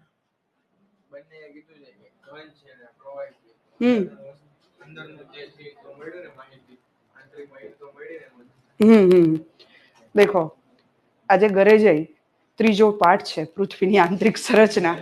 એના પહેલા પેજમાં લખેલું છે પૃથ્વીની ઉત્પત્તિ સંબંધિત પરિકલ્પના જેવી કે ગ્રહાણુ અને જ્વારીય. એટલીસ્ટ એમને એક અંદાજો તો લગાયો, કારણ કે કેન્દ્રમાં કોઈ ગયું નથી, તો એક માહિતી આપણે કાઢી શકીએ. હોઈ શકે કે ઘન હોય ને હોઈ શકે કે પ્રવાહી. વિધાન સાચું છે. વિધાન કેવું છે? સાચું. મતભેદ તો બધામાં છે, બ્રહ્માંડ પૃથ્વી દરેકમાં છે. સમજાયું? પણ પૃથ્વીની ઉત્પત્તિ સંબંધિત પરિકલ્પનાઓ દ્વારા પૃથ્વીના કેન્દ્ર વિશે તમે એક માહિતી મેળવી શકો છો. વિધાન સાચું. કેમ એ આગળ હજુ હું તમને એક્સપ્લેન કરું છું ડિટેલમાં, પરંતુ આ વિધાન સાચું. એટલે હવે ધ્યાન રાખો, હવે મેં તમને પહેલો એક ડેમો આપ્યો. પ્રિલિમમાં શું થાય? ડાયરેક્ટ વાંચો છો તમે, સમજૂતી વગર, ખાલી ગોખીને આવી ગયા, પણ અન્ડરસ્ટેન્ડિંગ નથી. તો પ્રિલિમ્સની અંદર સાચા કરતા ખોટા પડવાની સંભાવનાઓ વધુ રહે. જે લાગે ને 4 ઓપ્શનમાં એ રિયલમાં સાચું હતું. હા, એના માટે એનાલિટિક એક વ્યૂ જોઈએ, જે આપણે આગળના ચેપ્ટરમાં ક્લિયર કરશું. પરંતુ હા, કોઈએ તો કીધું કે ભાઈ પૃથ્વીનું કેન્દ્ર ઘન છે, કોઈએ તો કીધું પૃથ્વીનું કેન્દ્ર પ્રવાહી છે. મોટી થિયરી આપી એમને એના પાછળ. મેં તમને આજે ખાલી એક ઇન્ટ્રોડક્શન લાઈનો આપી છે, કે તમે પહેલા લેક્ચરમાં યાદ રાખો કે આવું બધું છે. સૂર્ય તારો છે, ગ્રહ નથી. તારા સ્વયં પ્રકાશિત હોય અને ગ્રહ કેવા હોય? પરપ્રકાશિત હોય. બોલો, આટલી સુધી માહિતી યસ ઓર નો? ડન છે? કોઈ કન્ફ્યુઝન, ડાઉટ? ચલો આગળ જઈએ. જ્યારે આપણે વાત કરીએ છીએ કે ભાઈ દરેક ગ્રહો, ઉપગ્રહો, લઘુગ્રહો બધું સૂર્યમાંથી છૂટું પડ્યું છે, અને આજે આપણે પૃથ્વીની સામાન્ય સમજ લઈએ છીએ, તો પૃથ્વી જેવી સૂર્યમાંથી છૂટી પડી. ક્યાંથી છૂટી પડી? સૂર્ય. પૃથ્વી સૂર્યમાંથી છૂટી પડીને આપણે પૃથ્વીને કીધું ગ્રહ છે, એવું પોતાની ધરી પર આમ નમી ગયેલી છે. પોતાની ધરી પર શું થઈ ગઈ છે? નમી ગઈ. કેટલા ડિગ્રી? 23.5. કેટલા ડિગ્રી? 23. કોની સામે? સૂર્ય. અત્યારે મારો આ હાથ જ સૂર્ય સમજજો. કોની સામે? સૂર્ય. સૂર્ય શું છે? તારો. જેવી નમી પોતાની ધરી પર ફરવા લાગી. અમે એક શબ્દ વાપર્યો, પોતાની ધરી પર ફરવા લાગી. એનો મતલબ કે અહીંયા મોશન, મોમેન્ટ જોવા મળી. એને આપણે કહીએ પૃથ્વીની ગતિ. શું કહીએ આપણે? પૃથ્વીની ગતિ. સામાન્ય ભૂગોળની પહેલી લાઈન જ આજે ધીમે ધીમે ઇન્ટ્રોડક્શન જ લઈએ છીએ આપણે. પૃથ્વીની ગતિ, કે પૃથ્વી ફરવા લાગી. ક્યાંથી છૂટી પડી? સૂર્ય. હવે આપણું એક્ઝામ્પલ લઈએ તો બેટર અન્ડરસ્ટેન્ડિંગ થશે. આપણે જે ઘરેથી આવતા હોય, જે માતા પિતાના ડીએનએ હોય, જેના આપણે સંતાન હોઈએ, એના ગુણ અમુક તો આપણામાં આવે કે ન આવે? હા યા ના? ફાઇનલ છે ને? કોઈને જાણવું હોય તો આપણે શું કહીએ? ભાઈ એના ઘરેના મમ્મી પપ્પા કોણ છે એ જોવો, એના બા દાદા કોણ છે એ જોવો. એટલે માહિતી તો આવી જ જશે. એના ભાઈ બહેન થી અંદાજો લગાવી દઈશું કે એમનો સ્વભાવ આવો છે, થોડા ગુણ આનામાં તો એવા હશે. બોલો, સમજાય કે ના સમજાય? તો પૃથ્વી સૂર્યમાંથી છૂટી પડી છે. સૂર્ય જેવા ગુણ હોય કે ના હોય? હોય ને. તો શરૂઆતમાં પૃથ્વી આગના ગોળા જેવી જ હતી. શરૂઆતમાં જીવન ફોર્મ નતું થઈ ગયું કે આપણે બધા રહેવાઈ ગયા અને જીવ ચાલ. જીવાવરણ ઇમિડિયેટલી બન્યું જ નથી. સૌથી છેલ્લું પૃથ્વી પર જે આવ્યું ને જીવાવરણ છે. પૃથ્વી અલગ અલગ આવરણ ધરાવે. સૌથી વધારે પૃથ્વી પર જલાવરણ જોવા મળે, પછી મૃદાવરણ, પછી આપણે કહીએ છીએ વાતાવરણ. કયું આવરણ? અને વાતાવરણ ફોર્મ થયું પછી તો શ્વાસ લેવા આપણે અનુકૂળ થાય. પછી સૌથી છેલ્લું એક જ લાઈનની અંદર કહીએ ને તો સૌથી છેલ્લે જીવાવરણ ફોર્મ થયું છે પૃથ્વી પર. પણ શરૂઆતમાં બની હતી ને આજે જેવી પૃથ્વી જોવો છો એવી હતી જ નહીં. પૃથ્વી તો સૂર્યમાંથી છૂટી પડી હતી. તો શરૂઆતમાં આગના ગોળા જેવી અને પોતાની ધરી પર ફરે. સમયાંતરે પૃથ્વીનો જે આ બહારનો ભાગ તમને જોવા મળે છે ને, બહારનો ભાગ, એ ધીમે ધીમે ધીમે ઠંડો પડે છે. એકદમથી એ નહીં, હજારો વર્ષ ના કરોડો વર્ષ પહેલી વાત કરું છું. અને સમયાંતરે પૃથ્વીનો જે ભાગ ઠંડો પડ્યો અને આવો સી આકારમાં ફેરવાયો. કયા આકારમાં ફેરવાયો? આ રીતે સી આકારમાં ફેરવાય છે. એને આપણે પેન્જિયા કીધું. એને શું કીધું આપણે? આ જ પેન્જિયામાંથી પછી પૃથ્વીનો જે બહારનો ભાગ હતો એમાંથી બાષ્પીકરણ થાય. વરાળ ઉપર ઉઠતી હોય, વાદળ બને. વાદળ શું કરે? વરસાદ કરાવે. ચારે બાજુ પછી આ પેન્જિયાની ચારે બાજુ શું ભરાવા લાગ્યું? એનાથી પાણી. પાણી ભરાવા લાગ્યું એને આપણે કહીએ છીએ પેન્થાલાસા. તો પેન્જિયાની ચારે બાજુ પાણી ભરાયું હતું એને આપણે શું કીધું? પેન્થાલા. તો શરૂઆતમાં પૃથ્વી બનતી હતી ત્યારે આ રીતે બનતી હતી. આગનો ગોળો. આગનો ગોળો સમયાંતરે બહારનો ભાગ જ ઠંડો પડ્યો. અંદરની વાત જ નથી કરતી હું, ખાલી બહારની સપાટીની વાત કરું છું.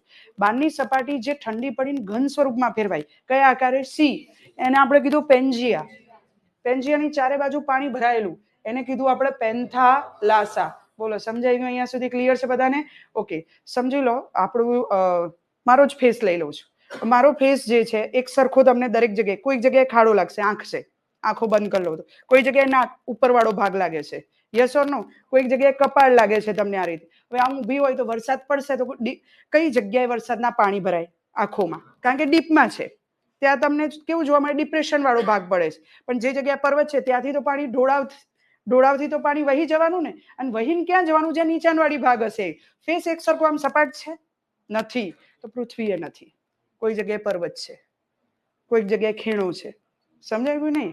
જો આ રીતે જ જતું જવાનું. આજે કોઈ જગ્યાએ ઉચ્ચ પ્રદેશ છે, આ શું કહેવાય? ઉચ્ચ પ્રદેશ આવા જ હોય, આમ ઊંચા હોય પરંતુ સપાટ હોય. ઉપરથી કેવા હોય? સપાટ. લાઈક આ બેન્ચીસ આમ ઊંચા હોય અને ઉપરથી કેવા હોય? સપાટ. તો કોઈ પણ ફીચર્સ પૃથ્વીના પછી એક સરખા બન્યા નહીં, એ બાદની વાત છે. અને જ્યાં ડીપ હતું, ડિપ્રેશન હતું, ત્યાં પાણી ભરાયું, પછી મહાસાગર બન્યા, સાગર બન્યા, ગર્ત બન્યા, ખીણો બની, બરાબર છે. જે ભાગ ઊંચકાઈ ગયું અને શંકુ આકારે આ રીતે ઊંચકાઈ ગયો, એ પર્વત બન્યા, બરાબર છે. જે આ રીતે સપાટ ઊંચકાયેલો પરંતુ ઉપરથી કેવો હતો? સપાટ, એ બન્યા ઉચ્ચ પ્રદેશ. ઉચકાયા પણ સમતલ રહ્યા, એ બન્યા મેદાન. શું બન્યા? મેદાન. તો આ બધા થઈ ગયા ફિઝિકલ ફીચર્સ પૃથ્વી પર બનેલા. બોલો, આટલું ક્લિયર છે બધાને? ઓકે. હવે શું થયું કે ભાઈ પેન્જિયન પેન્થાલાસા તો બની ગયું. શરૂઆત અહીંયાથી થઈ. આપણે તરત ઇમિડિયેટલી અત્યારે પણ આપણે જીવન જોવા મળતું નથી. મેં તમને કીધું ભાઈ પૃથ્વી ક્યાંથી છૂટી પડી છે? આ રીતે છે કંઈક પૃથ્વી. જોજો એક સરખો તો હજુ આકાર નથી આવ્યો દોરવામાં. પૃથ્વી છે ને ઉત્તરે દક્ષિણે આમ ચપટી છે, બેસી ગયેલી, દબાઈ ગયેલી છે. આમ કે બોલ હાથમાં લઉં બે બાજુથી દબાઈ કેવું થાય? અને વચ્ચેથી પૃથ્વી ફૂલી ગયેલી છે. બે બાજુથી આ રીતે દબાઈ ગયેલી અને વચ્ચેથી ફૂલી ગયેલી. એટલે ચારે બાજુથી વચ્ચેથી ફૂલી ગયેલી છે નારંગી શેપમાં. કયા શેપમાં? અને ઉત્તરે દક્ષિણે આમ દબાઈ ગયેલી છે. આવો આકાર જીઓઇડ શેપ કહેવાય. કયો શેપ કહેવાય? જીઓઇડ. જેને આપણે ગુજરાતીમાં ભૂઆબ આકાર કહેશું. કયો આકાર કહેશું? ભૂઆબ. બોલો, એટલે સુધી સમજાઈ ગયું? તો આજ પછી પૃથ્વીનો આકાર કયો? ભૂઆબ, જીઓઇડ શેપની અંદર પૃથ્વી જોવા મળે. બરાબર છે. હવે અહીંયા માની લો આ પૃથ્વીનું કેન્દ્ર છે. આ છે પૃથ્વીનું કેન્દ્ર. અંદરની વાત કરીએ આપણે.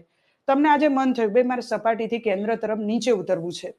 હવે સપાટીથી તમે જેમ જેમ કેન્દ્ર તરફ નીચે ઉતરો તો કેન્દ્ર કેટલા કિલોમીટરે આવે? પૃથ્વીનું કેન્દ્ર આવે 6370 કિલોમીટરે આવે. એવરેજ કેટલા કિલોમીટરે આવે? 6370. ઘણી જગ્યાએ 70 ની જગ્યાએ 78 કિલોમીટરે લખેલા હોય છે. બધા પૂછવા મેડમ એક બુકમાં આવું લખ્યું છે, બીજી બુકમાં આવું લખ્યું છે. કોનું માનીએ? બધાનું માનવું એટલા માટે પડે કારણ કે પૃથ્વી એક સરખી જ નથી. માની લો આ રીતે ફરીથી એકવાર પૃથ્વીનો આકાર દોરું તો આ કેન્દ્ર છે. તો અહીંથી કોઈ વ્યક્તિ ચાલવાનું શરૂ કરે કેન્દ્ર તરફ, એને વાર લાગે. કમ્પેર ટુ અહીંથી ચાલે જલ્દી પહોંચે. બોલો હા યા ના? અહીંયાથી ઉપરથી જે વ્યક્તિ ચાલવાનું શરૂ કરે કેન્દ્ર નીચે નીચે તરફ જાય તો એ જલ્દી પહોંચશે કારણ કે દબાઈ ગયેલી છે પૃથ્વી ઉત્તર અને દક્ષિણે. વચ્ચે કમ્પેરેટિવલી ફૂલેલી છે. તો ધ્રુવો પરથી આ ઉપરનો ભાગ શું કહેવાય? ધ્રુવ પ્રદેશ. ધ્રુવોથી પૃથ્વીનું કેન્દ્ર નજીક પડે અને મધ્યવાળા ભાગથી પૃથ્વીનું કેન્દ્ર દૂર પડે. પૃથ્વી એક સરખી નથી એટલે પૃથ્વીની સપાટીથી કેન્દ્ર કોઈ પણ જગ્યાએ એક સરખી કિલોમીટરમાં અંતરે જોવા મળશે નહીં. મગજમાં ક્લેરિટી છે એટલે સુધી? તો કોઈક જગ્યાએ વચ્ચેનો ભાગ હોય ત્યાં કિલોમીટર અંતર વધારે હોય અને ઉપરના ભાગ હોય જ્યાં કિલોમીટરનું અંતર ઓછું હોય. ડન ને? હવે સપાટીથી કેન્દ્ર તરફ જઈએ તો આજ સુધી કેન્દ્ર તરફ ના કોઈ ગયું છે ના કોઈ જઈ શકશે. આજ સુધી ના કોઈ ગયું છે ના કોઈ જઈ શકશે. બધા કે કેમ આવું? કેન્દ્રમાં કેમ ના જવાય પૃથ્વીના કેન્દ્રમાં? તો તાપમાન વધે છે. શું વધે છે?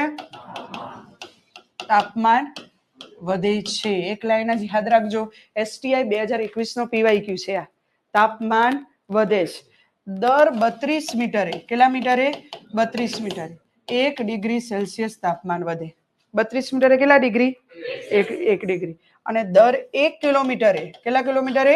1 કિલોમીટરે 30 ડિગ્રી સેલ્સિયસ તાપમાન વધે છે. કેટલા ડિગ્રી? કેન્દ્ર કેટલા કિલોમીટરે છે? 370. 1 કિલોમીટરે કેટલા ટેમ્પરેચર વધ્યું? 1 કિલોમીટરે 1 કિલોમીટરે જે પૂછાયેલા છે એનું 10 વાર બોલાવીશ. 32 મીટરે 32 મીટરે પૃથ્વી ક્યાંથી છૂટી પડી?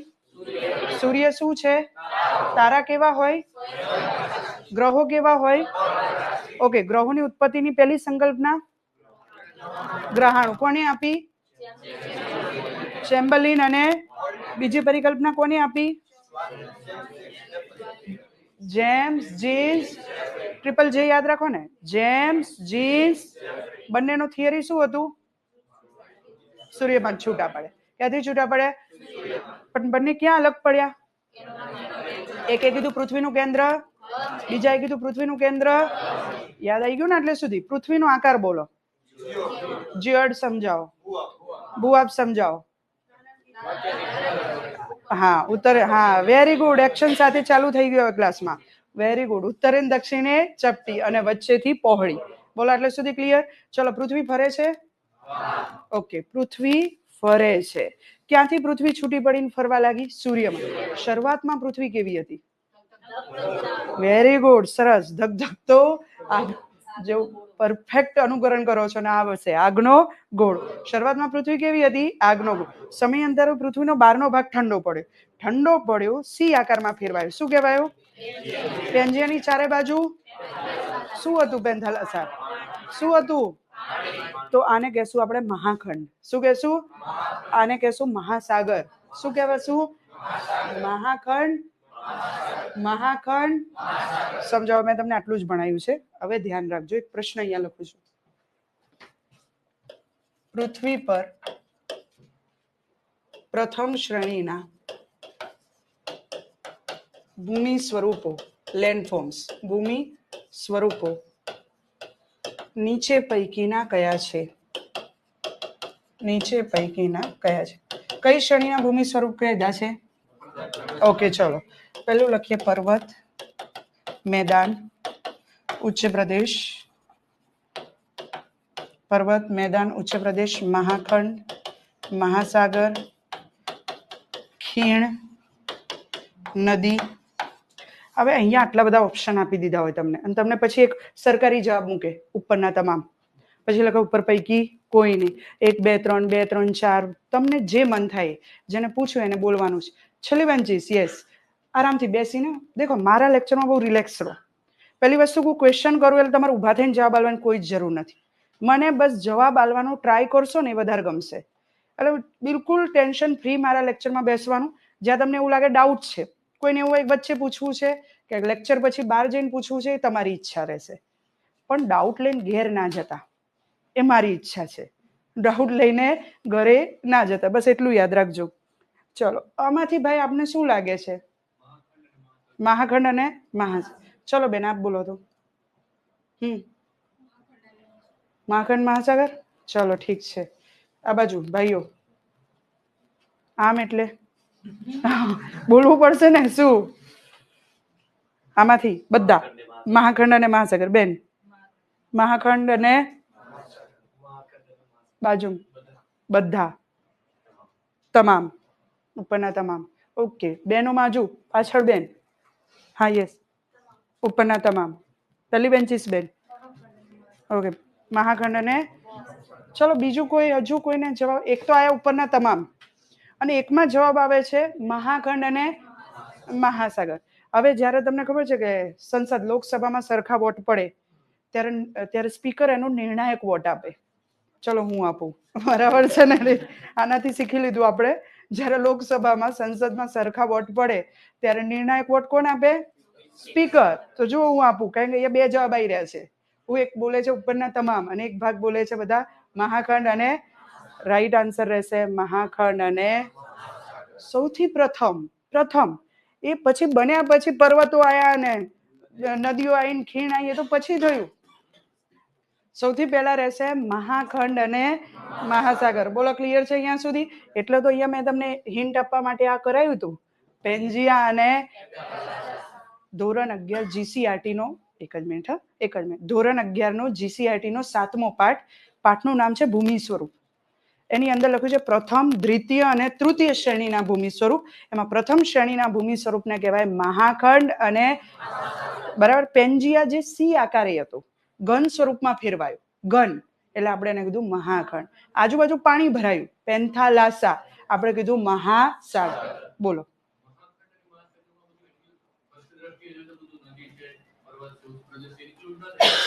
પછી બન્યું ને, મેં તમને જેમ કે કીધું, ધીમે ધીમે ચાલુ થયું. પહેલા પૃથ્વી જેવી આજે જોઈએ છે એવું છે જ નહીં ને. મેં શું કીધું? પૃથ્વી પર જીવ ક્યારે આવ્યો? સૌથી લાસ્ટમાં, સૌથી લાસ્ટ. એ જ રીતે પૃથ્વી પર અલગ અલગ લેન્ડફોર્મ્સનું નિર્માણ શું થયું? ધીમે ધીમે એક પ્રોસેસમાં થયું. શરૂઆત આપણે એવું કહીએ કે પૃથ્વી બનીને પર્વતો ઊભા થઈ ગયા હતા, એવું એ નહોતું. એક પ્રોસેસમાં બન્યું છે. પરંતુ પ્રથમ શ્રેણીમાં શું બન્યું?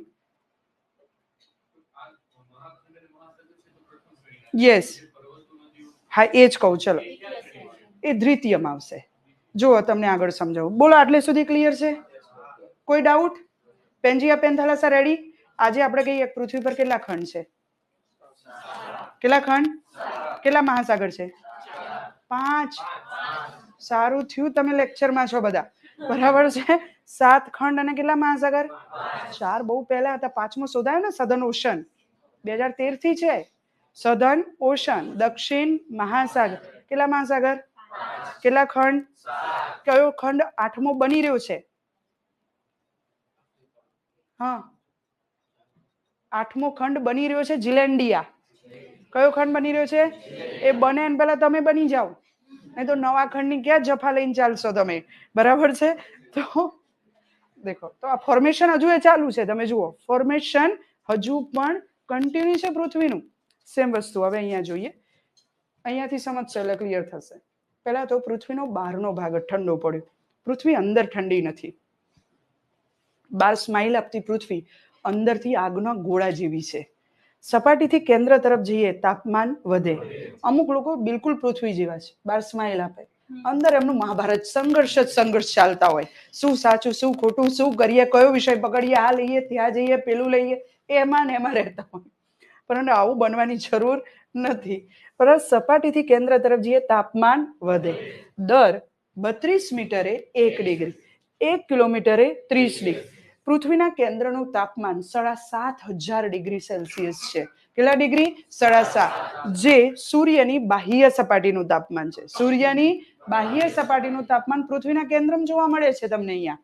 એક પોઈન્ટ આ ક્લિયર થયો. તો આનો મતલબ થયો, આપણે વિધાન બનાવીએ છીએ હવે પૃથ્વીનું પેટાળ જે છે એ ગરમ છે, પ્રવાહી સ્વરૂપમાં પણ જોવા મળશે. જ્વાળામુખી ફાટે ત્યારે મેઘમાં બહાર આવે છે કે નહીં? તો એનાથી ખબર પડી ભાઈ પૃથ્વીના કોઈક ભાગમાં તો અર્ધ પ્રવાહી છે, એટલે તો બહાર આવે છે જ્વાળામુખી ફાટે ત્યારે. પણ આ બધા પ્રોસેસમાં હું ભણાવીશ. આ તો હું તમને એકાદ બે એક્ઝામ્પલ આપતી જાઉં છું. તો પૃથ્વીનું પેટાળ કેવું છે? ગરમ. હવે આ ગરમ પેટાળની અંદર ઘણી ઉર્જા છે.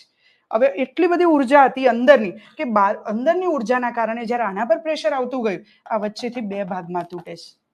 જો આગળ, પેલા પેન્જિયા પોતે કેટલા ભાગમાં તૂટ્યો? 2 ભાગ. ઉપરનો ભાગ કહેવાયો અંગારાલેન્ડ. કયા નામે ઓળખવામાં આવ્યો? અંગારાલેન્ડ. કોઈ ભારે શબ્દનો આજે પ્રયોગ કરવો તમારા ને મારા બંને માટે હિતાવહ નથી. એટલે આ રીતે યાદ રાખજો, પૃથ્વીનો પેટાળ ખૂબ જ ગરમ ઉર્જાના કારણે જે પેન્જિયાનો જે ભાગ હતો 2 ભાગમાં તૂટે છે. ઉત્તરનો જે નદન ભાગ જે છે એને કહેવાય અંગારાલેન્ડ, લોરેન્શિયા, અને નીચેનો ભાગ કહેવાયો ગોંડવાનાલેન્ડ. કયા નામે ઓળખાયો? ગોંડવાના. તો એકમાંથી કેટલા થઈ ગયા અહીંયા? રેડી? અને આ અંગારાલેન્ડ અને ગોંડવાનાલેન્ડનું ફર્ધર ડિવિઝન થયું, જેમાંથી ટોટલ આજે આપણે કેટલા ખંડ જોઈએ છે? 7. હવે ઉત્તર અમેરિકાની આગળ શું લગાવ્યું? ઉત્તર. તો ઉત્તરના જેટલાય ખંડ હશે કયા લેન્ડથી બનેલા હોય? અંગારા. ચાહે પછી ઉત્તર અમેરિકા જુઓ, યુરોપ જુઓ, એશિયામાં રશિયા જુઓ, બધા જ ઉત્તરમાં જેટલું પડેલું હશે ને બધું કયા લેન્ડથી બનેલું હશે?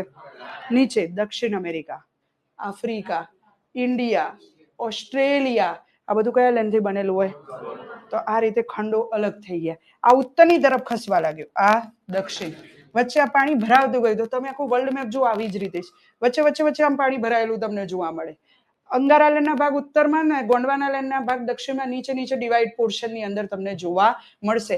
આખી પૃથ્વી પહેલા એક જ હતી એવો વેગેનરે એક સિદ્ધાંત આપ્યો, જેને ખંડ પ્રવાહનો સિદ્ધાંત કહેવામાં આવે છે. વેગેનરે આપેલો કયો? ખંડ પ્રવાહનો. એવું કહે છે કે ભાઈ આખું દક્ષિણ અમેરિકા તમે હાથમાં લઈ લો. કયું? દક્ષિણ. અને આફ્રિકાથી જોઈન કરી લો એ બાજુથી. આફ્રિકાના કયા બાજુથી? પશ્ચિમ બાજુથી. તો દક્ષિણ અમેરિકા જોઈન થઈ જશે. આખું ઇન્ડિયા હાથમાં લઈ લો છો અને આફ્રિકાના જે હોર્ન ઓફ આફ્રિકા વાળો ભાગ છે ત્યાંથી કચ્છના અખાતથી જોઈન કરી લો તો ઇન્ડિયાએ જોઈન થઈ જશે.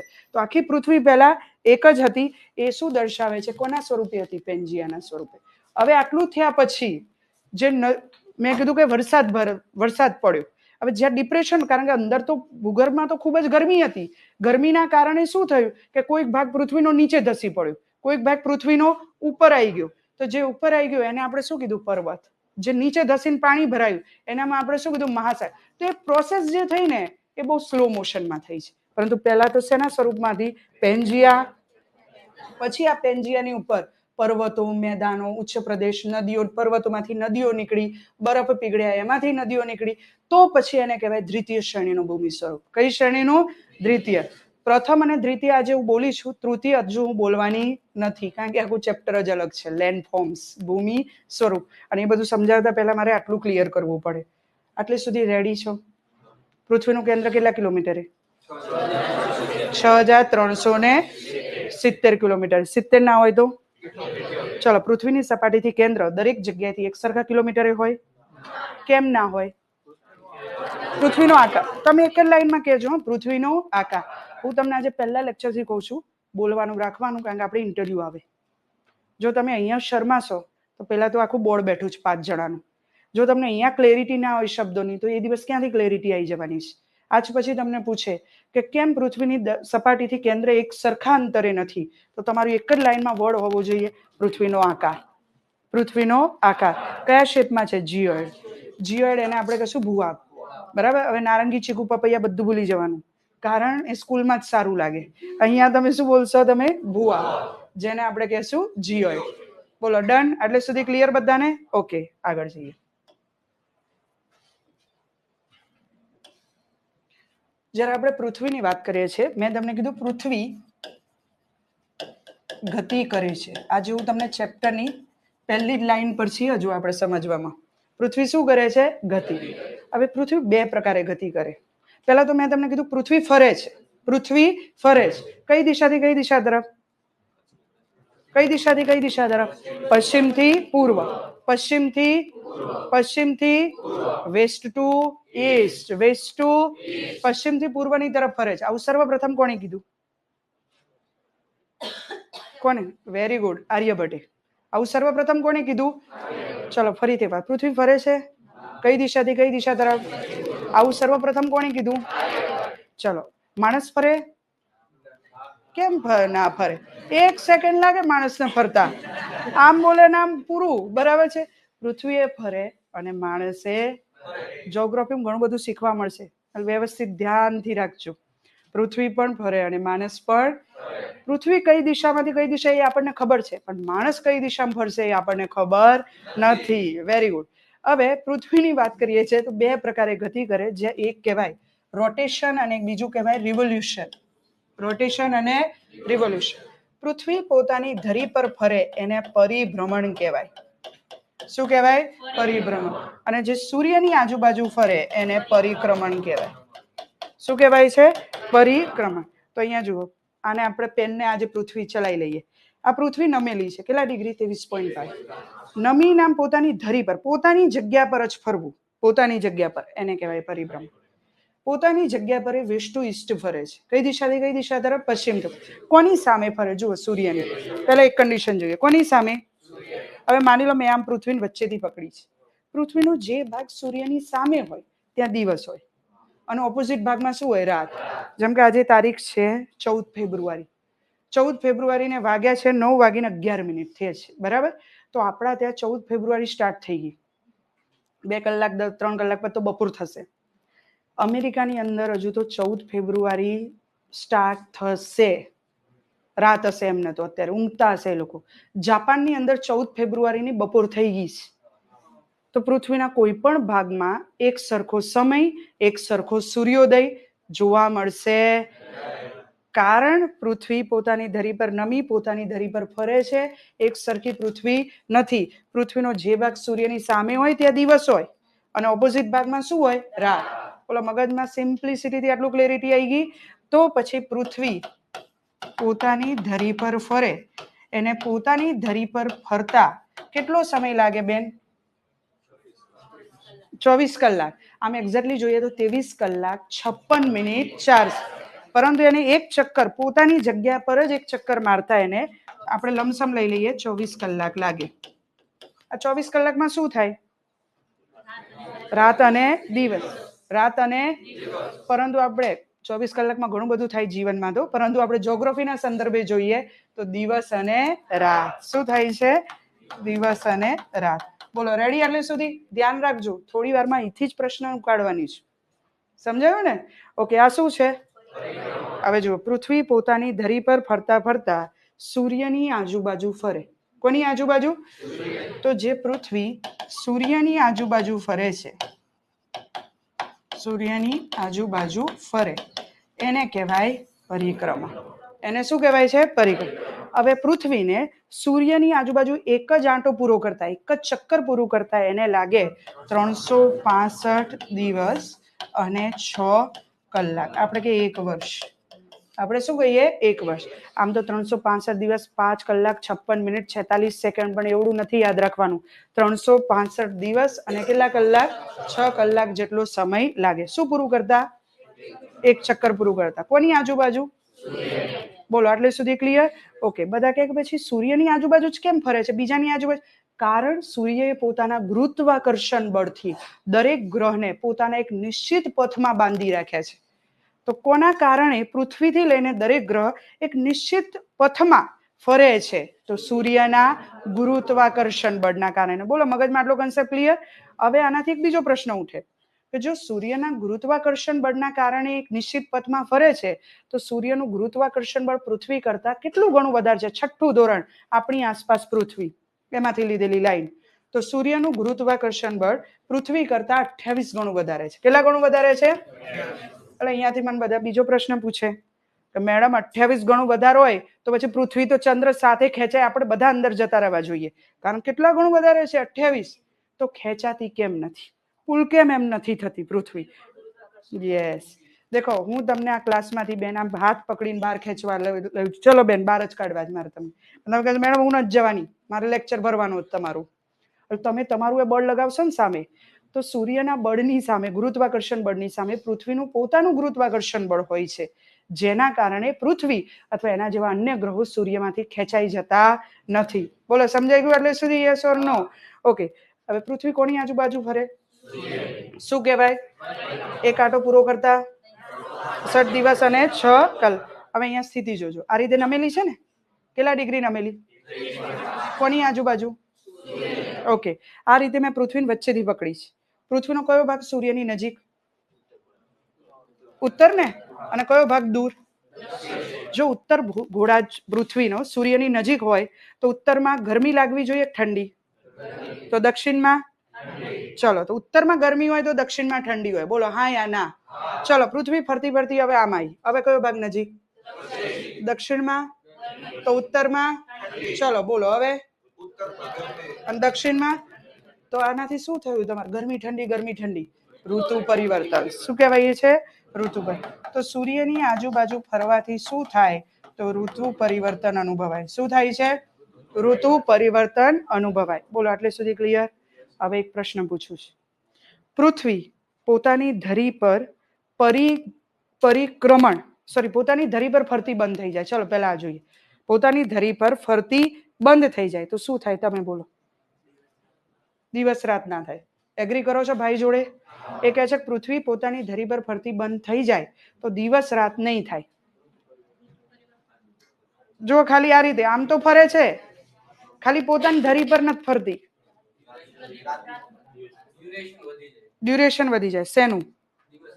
દિવસ રાતનું. ઓકે.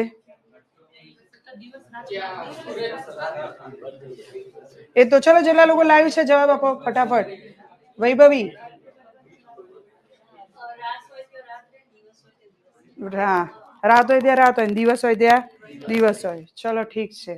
પાછળ કોઈને ટ્રાય કરવો હોય? શું બધું? અહીંયા જુઓ, પેલા તો એક વાત સીધી સીધી યાદ છે, ફરે ત્યારે જ દિવસ રાત થાય.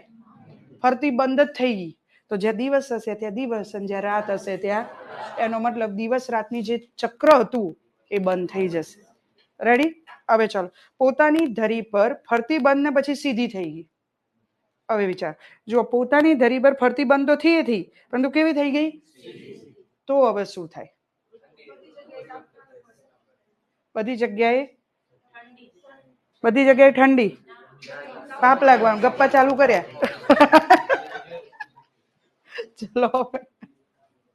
ચલો ઉત્તર અને દક્ષિણમાં ઠંડી થઈ જાય. જો અહીંયા વિચારીને કહેજો. હા, ટેમ્પરેચર કોન્સ્ટન્ટ થઈ જાય. જો અહીંયા મેં નમેલી હતી ત્યારે શું કીધું તમને? કે અહીંયા ગરમી હોય તો અહીંયા, પરંતુ હવે સીધી કરી દીધી. હા, એક સમાન તમને જોવા મળશે અહીંયા. અને જે પહેલા આપણે ઉત્તરમાં ગરમી એટલે કે ઉત્તર ધ્રુવ પર ગરમી તો દક્ષિણમાં ઠંડી, એ જે ઋતુ પરિવર્તન વાળી જે પ્રક્રિયા તે કોન્સ્ટન્ટ એક જ થઈ જશે. અલગ અલગ થશે, સરખા સમય પર થશે. કયા સમય પર થશે? ચલો આટલે સુધી ક્લિયર? ચલો પૃથ્વી સૂર્યની આજુબાજુ ફરતી બંધ થઈ ગઈ. સીધી સીધી વાત, ઋતુ પરિવર્તન નહીં થાય. તો આપણે સીધું આવું ભણ્યા, રિવર્સમાં આટલું એક્સરસાઇઝ કરી નાખી. તો એ દિવસે પેપરમાં પૂછાય, આડું અવડું ક્યાંય પણ પૂછાય, તો અહીં એક્સરસાઇઝ કરેલી હોય તો વાંધો આવે નહીં. બોલો, સમજાઈ ગયું આજે? ઓકે, ચલો ફરીથી એકવાર. પૃથ્વી કોની આજુબાજુ ફરે? કોની આજુબાજુ ફરે? સૂર્ય શું છે? કેવો છે?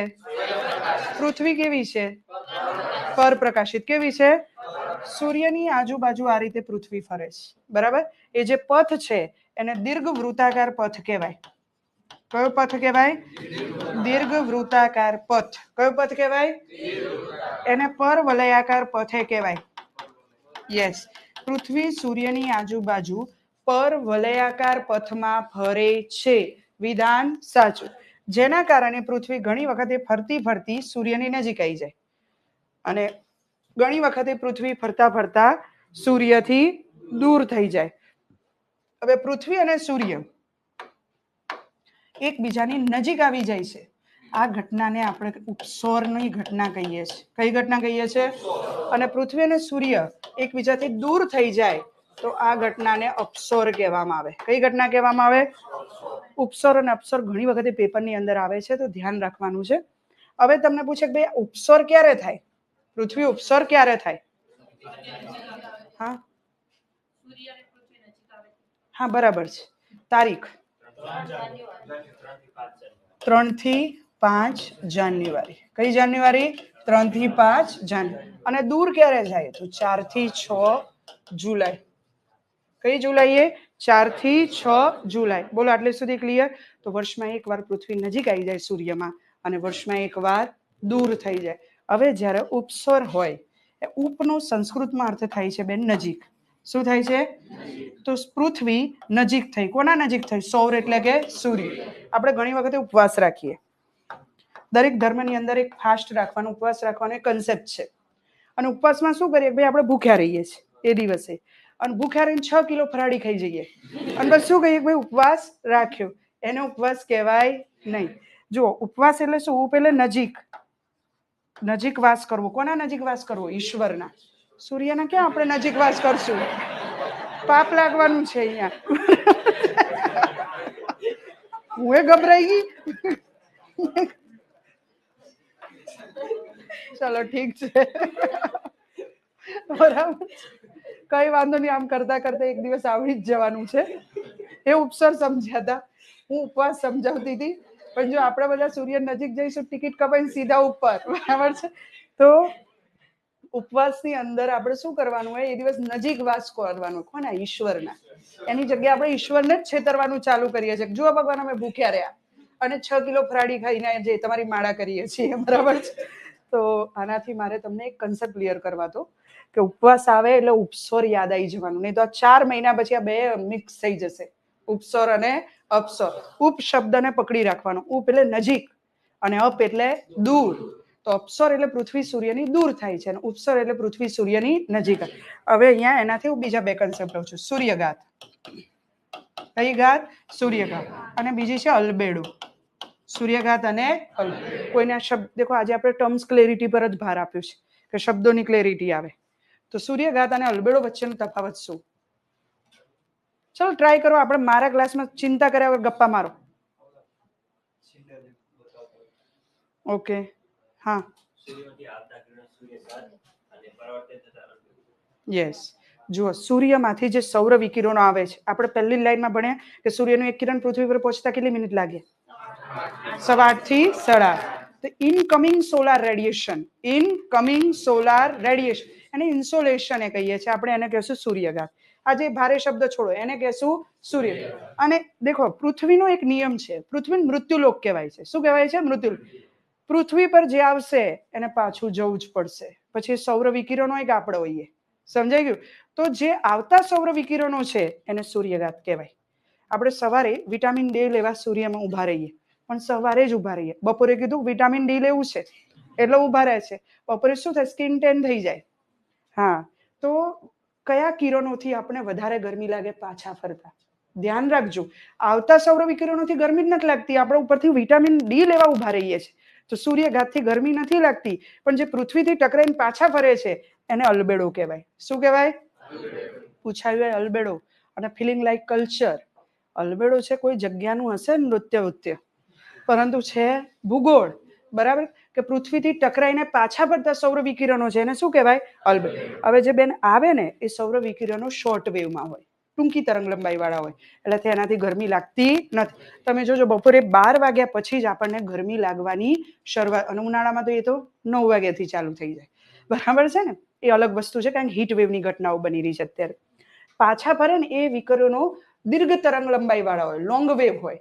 હવે એ પાછા તો સમજો ટકરાયા અને પાછા ફરતા હતા લાંબી તરંગ લંબાઈથી, અને વચ્ચે CO2 આવી ગયો, કાર્બન ડાયોક્સાઇડ. આ કાર્બન ડાયોક્સાઇડ આ દીર્ઘ તરંગ લંબાઈનો ઓર ટાઈમ લે, હવામાં જકડી રાખે. કાર્બન ડાયોક્સાઇડ એમને જલ્દી ના પાછા જવા દે. હવે એકમાંથી માંડ નીકળે ને બીજો CO2 આવી ગયો, એમાંથી માંડ નીકળે ને ત્રીજો CO2 આવી ગયો. એટલે એના કરતા જે સાંજ સુધી એ લોકોને પાછું ફરવું જોઈતું હતું એટલા ટાઈમમાં ફરી નથી શકતા. એટલે ધીમે ધીમે પૃથ્વીનું ટેમ્પરેચર વધે. જે આવ્યું છે સૌર વિકિરણો એમને પાછું જવું પડે, નથી જતા. એટલે હીટ વેવ જેવી ઘટનાઓ મીન્સ પૃથ્વીનું ટેમ્પરેચર વધે છે. એટલે બધા શું કે CO2 ઘટાડો, ક્લાઇમેટ ચેન્જ થઈ રહ્યું છે, ગ્લોબલ વોર્મિંગ બગાસા લઈને થઈ રહ્યું છે. બરાબર છે ને એ રીતે, એટલે એને ઘટાડો. બોલો, સૂર્યગ્રહ અને અલ્બેડો વિશે ક્લેરિટી આવી ગઈ? Yes or no? ઓકે, ચલો. પૃથ્વી ગ્રહ છે અને પૃથ્વીનો એકમાત્ર ઉપગ્રહ છે. પૃથ્વીનો એકમાત્ર ઉપગ્રહ છે ચંદ્ર. કયો છે? ચંદ્ર. હવે ચંદ્ર પૃથ્વીની નજીક આવી જાય, ચંદ્ર પૃથ્વીની નજીક આવી જાય, આ ઘટના શું કહેવાય બેન?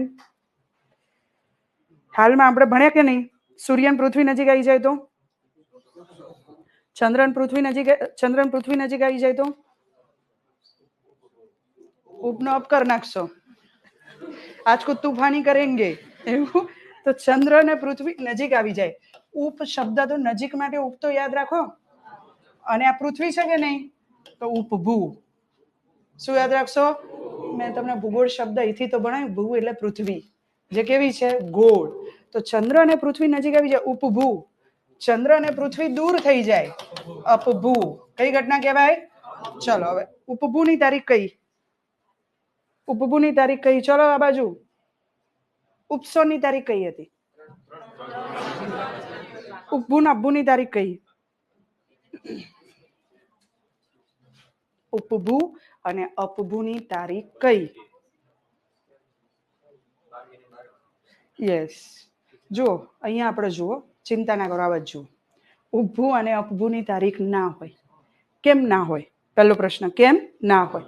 ચંદ્રને પોતાની ધરી પર ફરવાનો સમય અને પૃથ્વીની આજુબાજુ ફરવાનો સમય એક જ છે, એટલે કે 27.5 દિવસ. કેટલા દિવસ? અને એક GCRT માં ઘણી વખતે લખ્યું છે કયા દિવસ? 29. એનો મતલબ થયો 1 મહિનાની અંદર તો ચંદ્ર કોની આજુબાજુ ફરી લે? પૃથ્વીની. અને એક જ મહિનાની અંદર કોની? પોતાની ધરી પર ફરી લે. તો પોતાની ધરી પર ફરવાનો સમય અને પૃથ્વીની આજુબાજુ ફરવાનો સમય ચંદ્રનો એક જ છે. એટલે આપણે એક વસ્તુ બીજી પણ યાદ રાખજો, પૃથ્વીથી ચંદ્રની એક જ બાજુ જોઈ શકાય, બીજી બાજુ જોવાતી. અને આમાં કોઈ તારીખ નહીં લખીએ, કારણ કે 1 મહિના ફરી લે તો 12 મહિનામાં તો કેટલી વાર ફરી લીધું? 24 તારીખ ક્યાં યાદ રાખવાની? દર મહિને તારીખો બદલાય તો. એટલે અહીંયા તારીખ કોઈ પણ લેવામાં આવતી નથી, ઉપભૂની અને અપભૂની. બોલો, આટલે સુધી સમજાય? યસ ઓર નો? હવે અહીંયા યાદ રાખો, ચંદ્ર પોતાની ધરી પર ફરવાનો સમય અથવા ઓકે, અને પૃથ્વીની આજુબાજુ ફરવાનો સમય અથવા 29. તો પૃથ્વીથી ચંદ્રની કેટલી બાજુ જોવાય? પાછળની બાજુ જોવાય. જે બાજુ જોવાતી નથી એને શાંતિનો સાગર કહેવાય. કયો સાગર કહેવાય? શાંતિનો સાગર. બોલો, આટલે સુધી ક્લિયર? ચંદ્રનો સૌથી ઊંચો પર્વત લિબનીટસ. ચંદ્રનો સૌથી ઊંચો પર્વત લિબનીટસ. કે ચંદ્રનો સૌથી ઊંચો પર્વત કયો કહેવાય? લિબનીટસ. હવે ચંદ્ર અને પૃથ્વી નજીક આવી જાય ત્યારે ચંદ્ર મોટો દેખાય કે ન દેખાય? મહિનામાં એકવાર, હા યા ના? તો એ કન્ડિશનને આપણે કહીએ નજીક આવી જાય ત્યારે આપણે ચંદ્રને 100% જોઈ શકીએ? યસ ઓર નો? હા યા ના? ના. ક્યાંથી 100% દેખાય? હાલ તો કહું છું એક બાજુ જોવાય જ નહીં. હાલ જ કહું છું કે એક બાજુ જોવાય જ નહીં. હું તમારે ગમે તેટલી નજીક આવી જાઉં, યુટ્યુબ પર જુઓ કે અહીંયા જુઓ, તમે મારી ફ્રન્ટ સાઈડે જુઓ, બેક સાઈડ ના જોઈ શકો. સમજાયું? અહીંયા જસ્ટ. તો ચંદ્ર ભલે ને ગમે તેટલું નજીક આવી જાય, એની એક જ બાજુ જોવાય છે, બીજી બાજુ જોવાતી નથી. જ્યારે નજીક આવે ત્યારે 33% મોટો દેખાય છે. કેટલા ટકા?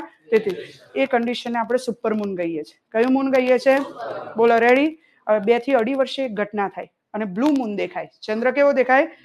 2 થી 2.5 વર્ષે થાય, દર મહિને કે દર વર્ષે થાય નહીં. એક જ મહિનાની અંદર કેટલા? એક જ મહિનાની અંદર 2 પૂનમ પડી જાય.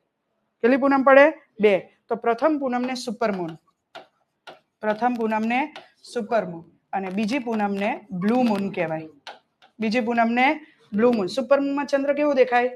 મોટો. બ્લુ મૂનમાં ચંદ્ર કયો દેખાય? બ્લુ. કેવો દેખાય? વાદળી રંગનો દેખાય. Yes or no? નો.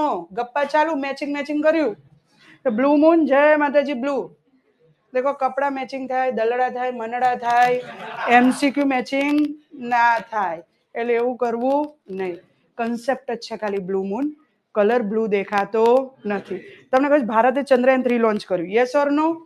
દક્ષિણ ધ્રુવ પર લોન્ચ કરનાર ભારત વિશ્વનો પ્રથમ દેશ. લોન્ચ કર્યા પછી ચંદ્ર વિશે માહિતી પડી કે આપણે ચંદ્ર વિશે જે શેરો શાયરી કરીએ, ચંદ્ર જેવી ચાંદની જે ખૂબસૂરત આ પૂનમ કી પ્યારી પ્યારી ચાંદ એન્ડ ઓલ એ તો સાવ ગપ્પા છે. જ્યારે તમે અગાસી પર ચડીને મોબાઈલ પર કોઈને ચંદ્ર જેવી કહો છો, એનો મતલબ થયો કે ચંદ્ર પર તો ખાડા જ ખાડા જ, ક્રેટર જ ક્રેટર. એટલે તમે કોઈને કહો છો કે તારા પર ખાડા જ ખાડા છે. ચંદ્રન પોતાની બિલકુલ સ્ટ્રેચિંગ સાથે ચંદ્ર પર પોતાની ચાંદની નથી. એટલે તમે કોઈને કહો છો કે હા ભાઈ તારી એ ચાંદની નથી, લાઇટ જ નથી તારા. ત્રીજું, ચંદ્ર બ્રાઉન કલરનો છે. એટલે જે તમે ચંદ્ર વિશે ખોટી ભ્રમણા ફેલાઈ હતી એ છે નહીં. હવે ચંદ્ર પર લોકો જમીન ખરીદે છે ભાઈ, અને ચંદ્ર પર ઘર વસાવતું જમીન, પણ ચંદ્ર પર તો વાતાવરણ જ નથી. મતલબ તમે આ બધું હાઇપોક્રેસી કરો છો, દંભ કરો છો ચંદ્ર પર જમીન ખરીદવાની, પણ ચંદ્ર તો ના નાસાનો છે, ચંદ્ર તો ના ઈસરોનો છે. અને માની લો તમે જમીન ખરીદી લીધી બેન, અને ઉપર તમે ઘર બનાવવા ગયા તો ઓક્સિજનના બોટલ લઈને જવાનું. જેવી બોટલ ખૂટે એનાથી નજીક વૈકુંઠ પડે, બરાબર છે ને? બસ સીધા આપણે ઉપર ચડી જવાય વૈકુંઠમાં, મતલબ ટિકિટ કપાય. તો ચંદ્ર પર વાતાવરણ પણ નથી. અને પૃથ્વી અને ચંદ્રની એવરેજ જે દૂરી છે એ છે 3,84,000 કિલોમીટર. કેટલા કિલોમીટર? 3,84,000 કિલોમીટર. બોલો આટલે સુધી ક્લિયર? યસ ઓર નો? ચલો, પૃથ્વીના કેન્દ્રમાં કોઈ ગયું છે? કોઈ જશે? કેમ નહીં જાય? તાપમાન વધે. ચલો, કેટલું વધે છે? 32 મીટરે, 1 કિલોમીટરે. બોલો આટલે સુધી ક્લિયર છે ને બધાને? પણ આપણે માણસ છીએ, હ્યુમન ટેન્ડન્સી એવી છે કે હું કહું કે નીચે ના ઉતરતા તો આમાંથી 5 જણા તો હોય જ. મેડમ ના કહે છે ને હું તો પહેલા જઈ. મમ્મી પપ્પા કહે ને કે આ બાજુ નથી જવાનું, અંદરથી એવું આમ અંદર થાય ના ના તો મને થોડું જઈ આવવા દે.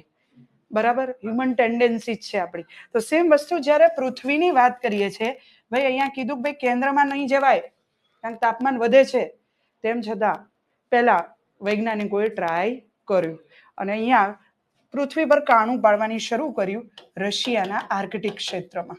કયા ક્ષેત્રમાં? આર્કટિક. કાણું શરૂ કર્યું, 12.5 કિલોમીટર સુધી ગયા. કેટલા કિલોમીટર સુધી? 12.5 કિલોમીટર સુધી જઈ શક્યા.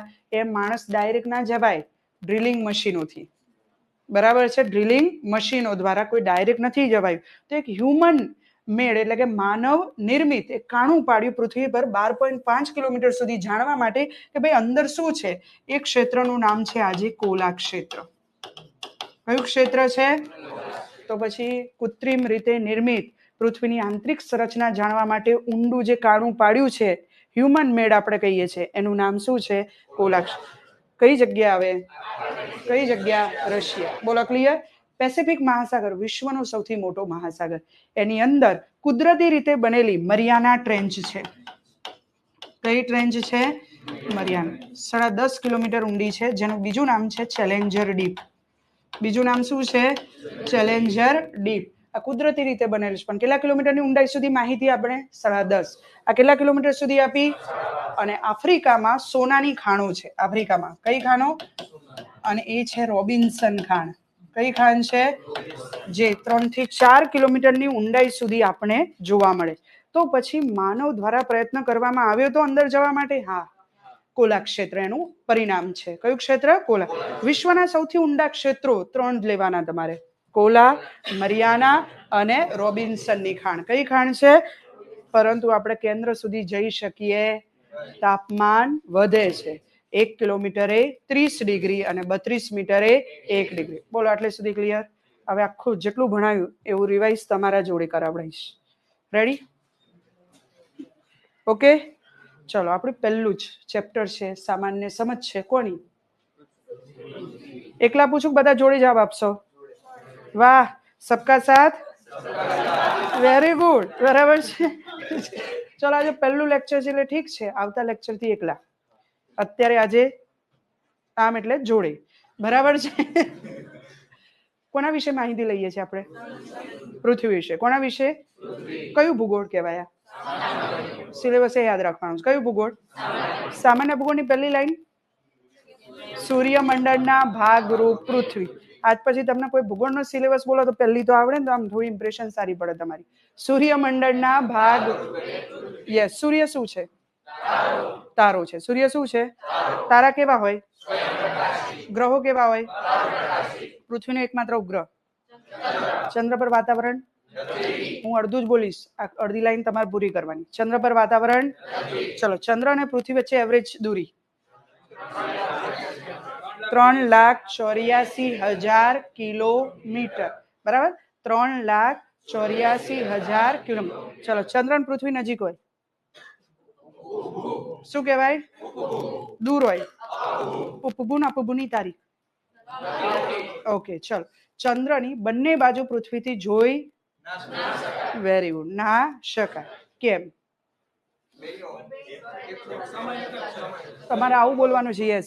આમ પરિભ્રમણ અને પરિક્રમણનો સમયગાળો સેમ છે, સરખો છે. બોલો કેટલું? 27.5 અથવા કેટલા દિવસ બેન? કેટલા દિવસ? ચંદ્રની જે બાજુ ના જોવાય એને શું કહેવાય? શાંતિનો શું કહેવાય? ચલો, ચંદ્રનો ઊંચો પર્વત લિબનીટસ. આજથી બોલશો તો કાલ સુધી આવડશે. બોલો ફરીથી. બોલો ફરીથી. બોલો હજુ ફરીથી. ચલો, સરસ. લિબનીટસ. ચલો, પૃથ્વી અને સૂર્ય નજીક હોય ઉપસોર. શું કહેવાય? ઉપસોર. દૂર હોય નજીક હોય? દૂર હોય. ઉપસરની તારીખ ફરીથી 3 થી ઓકે, દૂરની તારીખ 4 થી 6.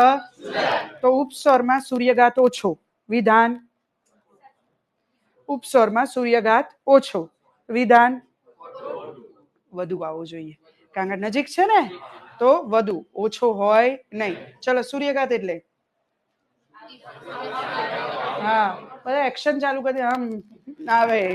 ગમે તે એક્શન થી કરો કે ડાન્સ થી કરો, પણ ખોટું પડવું જોઈએ નહીં. ઇનકમિંગ. શું યાદ રાખશું? ચલો, અલબેડો. Very good. ઇનકમિંગ. વધારે ગરમી શેનાથી લાગે? આઉટગોઈંગ. પણ અલબેડો આઉટગોઈંગ તો યાદ રખાવા ત્યાં થોડી બોલાશે ઇન્ટરવ્યુમાં. આઉટગોઈંગ થી લાગે વધારે ગરમી, એવું ના લખવું પડશે અલબેડો થી. અલબેડો શોર્ટ વેવ યા લોંગ વેવ? અને સૂર્યઘાત શોર્ટ વેવ થી ગરમી લાગતી. બોલો, ક્લિયર છે? ઓકે. હા, આટલું કોણ ને, આટલું સરસ. આમ કહેવાય ને કે રાગ સાથે લય સાથે બોલે છે. ચાલો, પૃથ્વી કેટલા પ્રકારે ગતિ કરે? ચલો, નંબર 1. નંબર 2, પોતાની ધરી પર ફરે અને દિવસ રાત ક્યારે થતા બંધ થઈ જાય? ઋતુ પરિવર્તન બંધ થાય. પૃથ્વી કેટલા ડિગ્રી નમેલી? પોતાની ધરી સાથે કેટલા અંશનો ખૂણો બનાવે? 66.5. પૃથ્વી નમેલી કેટલા ડિગ્રી? 23.5. અને ધરી સાથે કેટલા અંશનો ખૂણો બનાવે? 66.5. બોલો, પૃથ્વીનું સૌથી ઊંડું ક્ષેત્ર? પોલા. કયું આવે? ક્યાં આવ્યું? રશિયાનું કયું ક્ષેત્ર? કેટલા કિલોમીટર? વિશ્વનો સૌથી મોટો મહાસાગર? પેસિફિકમાં ઊંડી ખાઈ? હા, પણ ખાઈનું નામ? મરિયાના ટ્રેન્ચ. કઈ ટ્રેન્ચ? બીજું નામ? Challenger deep.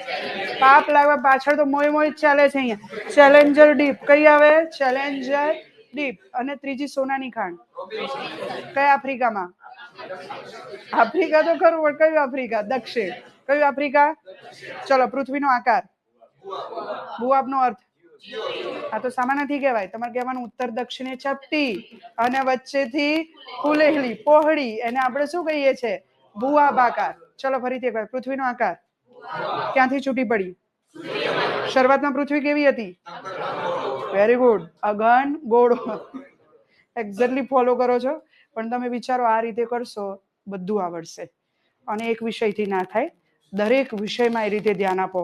એટલી બધી વાર બોલો કે અહીંયા આવીને તમને એવું ના થાય ખોટા ખર્ચા કરી નાખ્યા. તમારો સમય જે ઇન્વેસ્ટ કર્યો, દેખો આ એવો સમય છે ને કે જેમ કે આપણે કેટલા વાગે મળ્યા, 8 વાગે સ્ટાર્ટ કર્યું, 9:45 થઈ ગયા. અને એવું ન થવું જોઈએ કે આપણે સમય બરબાદ કરી દીધો, કારણ કે એ સમય છે જે પાછો ક્યારેય નથી આવવાનો. 14 ફેબ્રુઆરી 2025, હવે 8 વાગ્યા ફરીથી ક્યારે નથી આવવાના. એક પગે ઉભા રહીને તપશ્ચર્યા કરશો ને તોય નહીં. સમજાઈ ગયું? એટલે ધીમે ધીમે આ બધું જાય છે, તો તમે કોના પાછળ ટાઈમ ઇન્વેસ્ટ કરો છો એ લાઈફમાં બહુ મોટો રોલ પ્લે કરશે તમારી સફળતા માટે. અમે જેટલું ભણાયું છે એ લખવાનું એ છે. નોટ્સ આજથી ચાલુ કરી લઈએ ને આપણે. ચલો તો વીર યોદ્ધાઓ પેન પકડો. બરાબર છે? યસ. ચલો જેટલા લોકો લાઈવ છે, જેટલો ટાઈમ છે આપણે થોડું લખી લઈએ અને પછી આગળ વધશું. સરસ. જય. ઓકે, ચલો હેડિંગ આપ્યું. ટોપિકનું હેડિંગ શું? ઓકે, સરસ. ટોપિક દેખો, સામાન્ય ભૂગોળ સિલેબસનો છે. ટોપિકમાં એ ભૂગોળમાં ટોપિક છે પૃથ્વીની સામાન્ય સમજ. પૃથ્વીની સામાન્ય સમજ.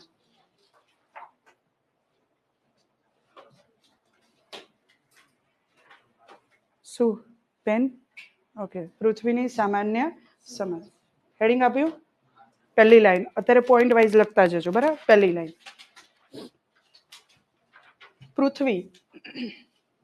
પૃથ્વી ભુઆબ આકારમાં છે. પહેલી આકાર લખી લઈએ આપણે. પૃથ્વી ભુઆબ આકારમાં છે. કયા આકારમાં છે? ભુઆબ. કૌંસમાં લખો ભુઆબ એટલે કે જીઓઇડ. જીઓઇડ કયું શેપ છે? જીઓઇડ. સમજવા માટે તમે લોકો લખો, કારણ કે તમારે રિવિઝન કરવાનું છે. ઉત્તર અને દક્ષિણથી ચપટી અને વચ્ચેથી પહોળી. ઉત્તર અને દક્ષિણથી ચપટી, વચ્ચેથી પહોળી.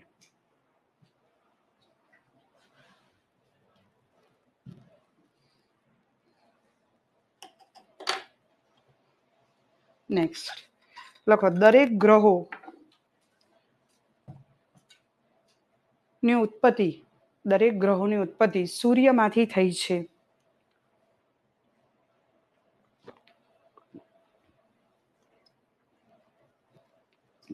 દરેક ગ્રહોની ઉત્પત્તિ ક્યાંથી થઈ છે? સૂર્યમાંથી. નેક્સ્ટ, શરૂઆતમાં પૃથ્વી ખૂબ જ ગરમ,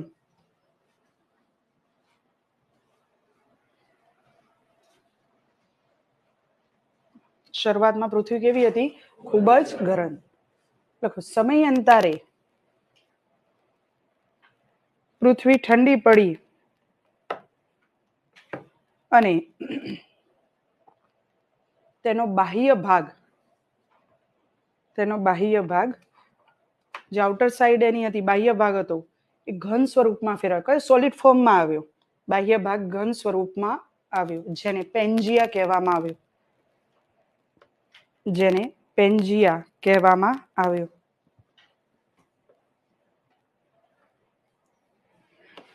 લખો, પેન્જિયાની ચારે બાજુ, પેન્જિયાની ચારે બાજુ શું ભરાયું? પાણી. પેન્જિયાની ચારે બાજુ પાણી ભરાયું, જેને પેન્થાલાસા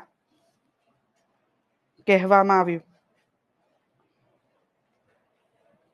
કયા નામે ઓળખવામાં આવ્યું? પેન્થાલાસા.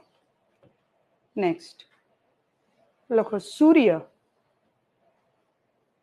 સૂર્ય એક તારો છે, જે તારા હોય એ સ્વયં પ્રકાશિત હોય.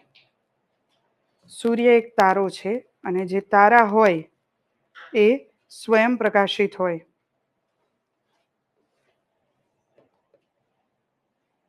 ગ્રહ પર પ્રકાશિત હોય.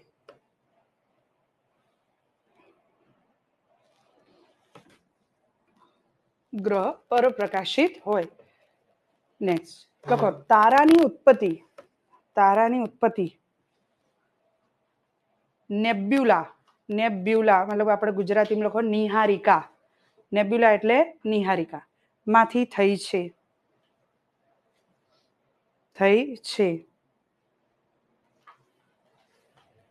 લખો તારામાં થતી, આગળનો પોઈન્ટ, તારામાં થતી નાભિકીય સંલયન ન્યુક્લિયર ફ્યુઝન, તારામાં થતી નાભિકીય સંલયન ન્યુક્લિયર ફ્યુઝન ની પ્રક્રિયાથી, નાભિકીય સંલયન ની પ્રક્રિયાથી ઉષ્મા અને ઉર્જા ઉત્પન્ન થાય છે. ઉષ્મા અને ઉર્જા ઉત્પન્ન થાય છે. બરાબર છે ને, કે હાઇડ્રોજનના અણુ ભેગા મળીને શું બનાવે? હિલિયમ. આ કૌંસમાં લખો H2 થી He.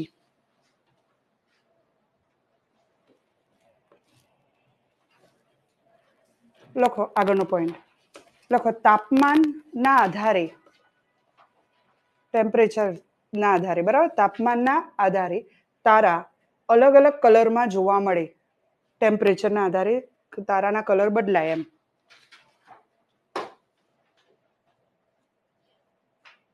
કૌંસમાં લખી લો સમજવા માટે, રેડ, વ્હાઇટ એન્ડ બ્લુ, લાલ, સફેદ અને નીલા રંગનો. લાલ, સફેદ અને કયા રંગનો? નીલા રંગનો. નેક્સ્ટ લખો જ્યારે તારો અર્ધમૃત, કઈ? અર્ધમૃત, કોમામાં આપણે નથી કહેતા એ અવસ્થામાં, મતલબ કે શું કહેવાય કે હાફ વિસ્ફોટ જોવા મળે છે તારાની અંદર, બ્લાસ્ટ જોવા મળે છે, તો એ કન્ડિશનને આપણે શું કહીએ? નોવા. લખો જ્યારે તારો અર્ધમૃત અવસ્થામાં હોય, હાફ વિસ્ફોટ થયો હોય, બરાબર, તો એને કહેવામાં આવશે નોવા. NOVA, Nova. નોવા. લખો પૂર્ણ વિસ્ફોટને સુપરનોવા કહે છે. પૂર્ણ વિસ્ફોટને સુપરનોવા કહે છે. પૂર્ણ વિસ્ફોટને શું કહેવામાં આવે? સુપરનોવા. લખો સુપરનોવા પછી black hole. Black hole, Krishna weaver, આપણે ગુજરાતીમાં શું લખશું? કૃષ્ણ વિવર. બ્લેક હોલ જોવા મળે. વિવર, વિવર શબ્દ આવે છે ગુજરાતીમાં, કૃષ્ણ વિવર જોવા મળે. નેક્સ્ટ પોઈન્ટ, આપણું સૂર્યમંડળ, આપણું સૂર્યમંડળ મિલ્કી વે ગેલેક્સી, આપણું સૂર્યમંડળ મિલ્કી વે ગેલેક્સી નો ભાગ છે. મિલ્કી વે આપણે લખશું મંદાકિની આકાશગંગા. મંદાકિની આકાશગંગાનો ભાગ છે. મંદાકિની આકાશગંગાનો ભાગ છે. મિલ્કી વે ગેલેક્સી કયા આકારની છે? આ ગેલેક્સી સર્પિલ, સ્ફેરિકલ આકારની છે. લખો સર્પિલ આકારની છે. આપણી ગેલેક્સી કયા આકારની છે? સર્પિલ.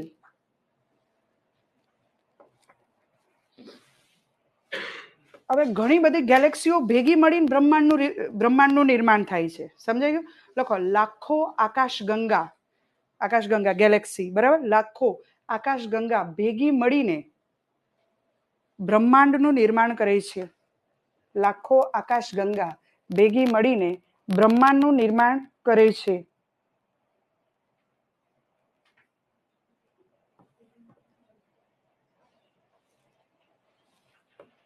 આગળનો પોઈન્ટ,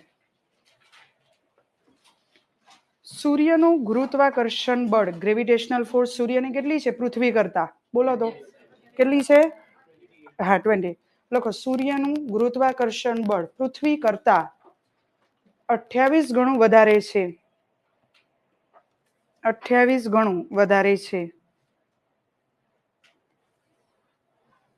લખો સૂર્યનું એક કિરણ પૃથ્વી પર પહોંચતા, સૂર્યનો એક કિરણ પૃથ્વી પર પહોંચતા, બોલો કેટલો ટાઈમ લાગે? 8:15. હા યસ, 8:15 થી 8:30 મિનિટનો સમય લાગે. જેમ જેમ હું બોલું છું એમ તમને આઈડિયા ક્લિયર થઈ તો જાય છે ને, યાદ આવી જાય છે ને કઈ લાઈન હશે, તો સમજો રાઈટ ટ્રેક પર છો. ના યાદ આવતું હોય અડધું વાક્ય તો ખોટા ટ્રેક પર છો. આટલું લખાઈ ગયું? હવે મેં તમને કીધું સૂર્યનું એક કિરણ પૃથ્વી પર પહોંચતા કેટલી મિનિટ? તો પછી ઇનકમિંગ સોલાર રેડિયેશન ને શું કહેવાય? સૂર્યઘાત. ઇન્સોલેશન લખો. સૂર્યમાંથી આવતા સૌર વિકિરણો સૂર્યઘાત કહે. સૂર્યઘાતને આપણે શું કહીએ? ઇન્સોલેશન. સૂર્યમાંથી આવતા સૌર વિકિરણોને ઇનકમિંગ સોલાર રેડિયેશન, બરાબર. સૂર્યમાંથી આવતા સૌર વિકિરણોને સૂર્યઘાત કહે છે. શું કહેવામાં આવે? સૂર્ય. કૌંસમાં લખો ટૂંકી તરંગ લંબાઈ વાળા હોય, શોર્ટ વેવ. શોર્ટ વેવ ટૂંકી તરંગ લંબાઈ વાળા હોય. કઈ તરંગ લંબાઈ વાળા હોય? ટૂંકી. નેક્સ્ટ લખો પૃથ્વીથી ટકરાઈને પરાવર્તિત થતા, પૃથ્વીથી ટકરાઈને પરાવર્તિત થતા સ્લેશ પાછા ફરતા, પરાવર્તિત થતા રિફ્લેક્ટ થતા, એના પછી શું લખશું? સ્લેશ કરીને પાછા ફરતા સૌર વિકિરણો. પાછા ફરતા સૌર વિકિરણો ને શું કહેવામાં આવે? Yes, albedo. શું કહેવામાં આવે? અલ્બેડો. રેડી? ચલો આગળ હજુ. હા, આ કયા હશે? Long wave. હા, આ ભૂલતા નહીં, આ લખજો. દીર્ઘ તરંગ લંબાઈ વાળા. દીર્ઘ તરંગ લંબાઈ વાળા. શોર્ટ વેવ હોય એ સૂર્યઘાત હોય અને લોંગ વેવ હોય એ પરાવર્તિત કિરણો હોય.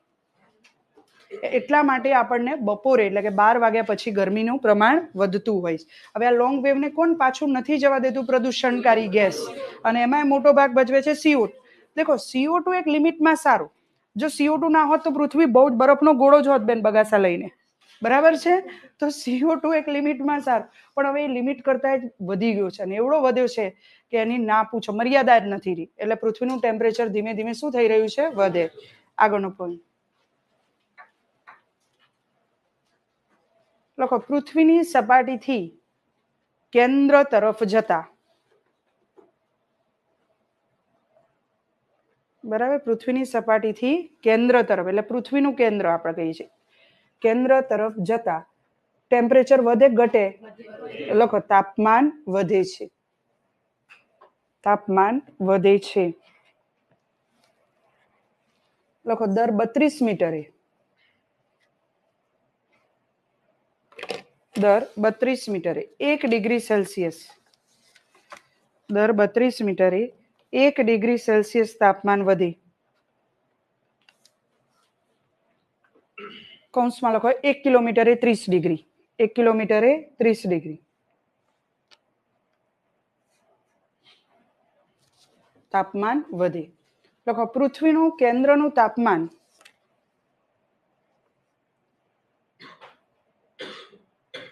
પૃથ્વીના કેન્દ્રનું તાપમાન સૌથી વધુ જોવા મળે.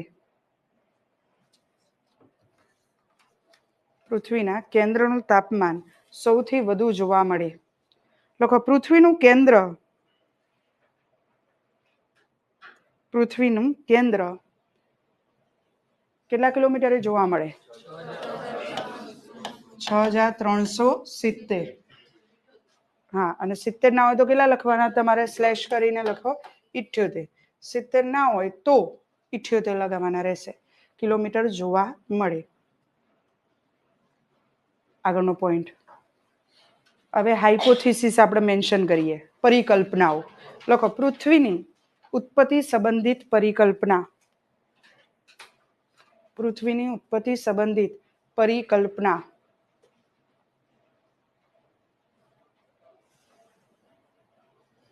હા, પહેલી લખશું ગ્રહાણુ, નેબ્યુલા. ગ્રહાણુ nebula hypothesis, ગ્રહાણુ પરિકલ્પના. હા હા, એ લખશું. હવે આ પૂરું કરી લો. હવે પહેલી કઈ પરિકલ્પના? ગ્રહાણુ. લખો ચેમ્બરલિન અને મોલ્ટેન. ચેમ્બરલિન અને મોલ્ટેન દ્વારા આપવામાં આવી. કોના દ્વારા? ચેમ્બરલિન અને મોલ્ટેન દ્વારા આપવામાં આવી. એરો કરીને લખો દરેક ગ્રહોની ઉત્પત્તિ. એમનું કહેવું શું થાય છે? દરેક ગ્રહોની ઉત્પત્તિ સૂર્યમાંથી થઈ છે. કે સૂર્યની આજુબાજુ તારો ફરતો હતો, એ તારાએ સૂર્યમાંથી માસ ખેંચ્યું અને એ માસથી જે ઉત્પન્ન થયું એને આપણે ગ્રહો ઉપગ્રહો લઘુ, એ બહુ લાંબી થીસીસ છે, મેન્સમાં આવે. અહીંયા ખાલી એક જ, દરેક ગ્રહોની ઉત્પત્તિ ક્યાંથી થઈ છે? સૂર્ય. પરંતુ લખો તેમના મતે શું કીધું એમને કે પૃથ્વીનું કેન્દ્ર સોલિડ છે, બરાબર. પૃથ્વીનો જે કોર છે એ શું છે? સોલિડ. લખો પૃથ્વીનું કેન્દ્ર ઘન છે. કેન્દ્રને આપણે શું કહીએ છીએ? કોર. આગળ લખો ટાઇડલ હાઇપોથીસિસ, એટલે લખશું જ્વારીય. ટાઇડલ જ્વારીય પરિકલ્પના, જ્વારીય જેને આપણે કહીશું ભરતીની પરિકલ્પના. ભરતીની પરિકલ્પના લખો James jeans Jeffrey. James jeans Jeffrey દ્વારા આપવામાં આવી. કોના દ્વારા? જેમ્સ જીન્સ જેફરી દ્વારા આપવામાં આવી. લખો તેમને ચેમ્બરલિન અને મોલ્ટનને સપોર્ટ કર્યો, એ રીતે લખજો તેમને, કારણ કે ઉત્પત્તિમાં તો એ સેમ હતા. તેમને ચેમ્બરલિન અને મોલ્ટનને સપોર્ટ કર્યો.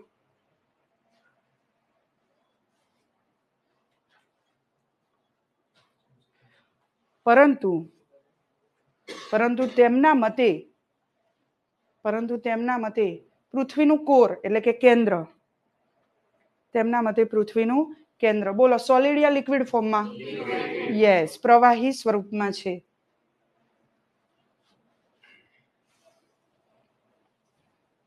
રેડી? ચલો નેક્સ્ટ લખો પૃથ્વી સૂર્યની આજુબાજુ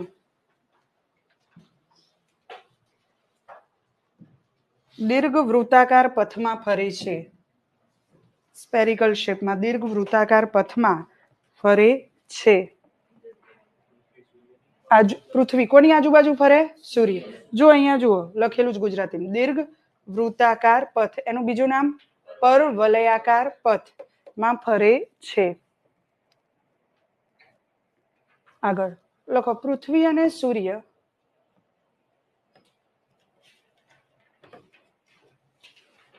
એકબીજાની નજીક હોય.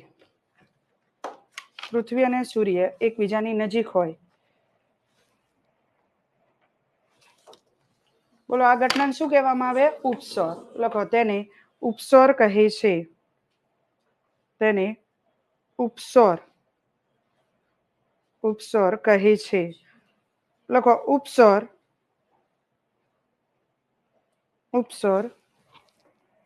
3 થી 5 જાન્યુઆરીની વચ્ચે 3 થી 5 જાન્યુઆરીની વચ્ચે જોવા મળે. 3 થી 5 જાન્યુઆરીની વચ્ચે જોવા મળે. નેક્સ્ટ પૃથ્વી અને સૂર્ય એકબીજાની દૂર હોય.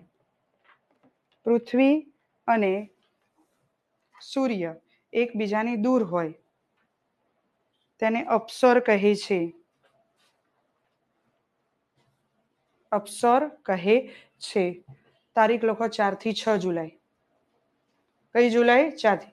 પેરીહેલિયન એપીહેલિયન, પેરીહેલિયન અને એપીહેલિયન, પેરીહેલિયન અને એપીહેલિયન કહેવાય. ઉપસર અને અપસર લખ્યું બધાએ? નેક્સ્ટ લખો પૃથ્વીનો એકમાત્ર ગ્રહ ચંદ્ર. પૃથ્વીનો એકમાત્ર ગ્રહ ચંદ્ર. એકમાત્ર ગ્રહ ચંદ્ર. લખો ચંદ્ર અને પૃથ્વી નજીક. ચંદ્ર અને પૃથ્વી નજીક તેને ઉપભૂ કહેવાય.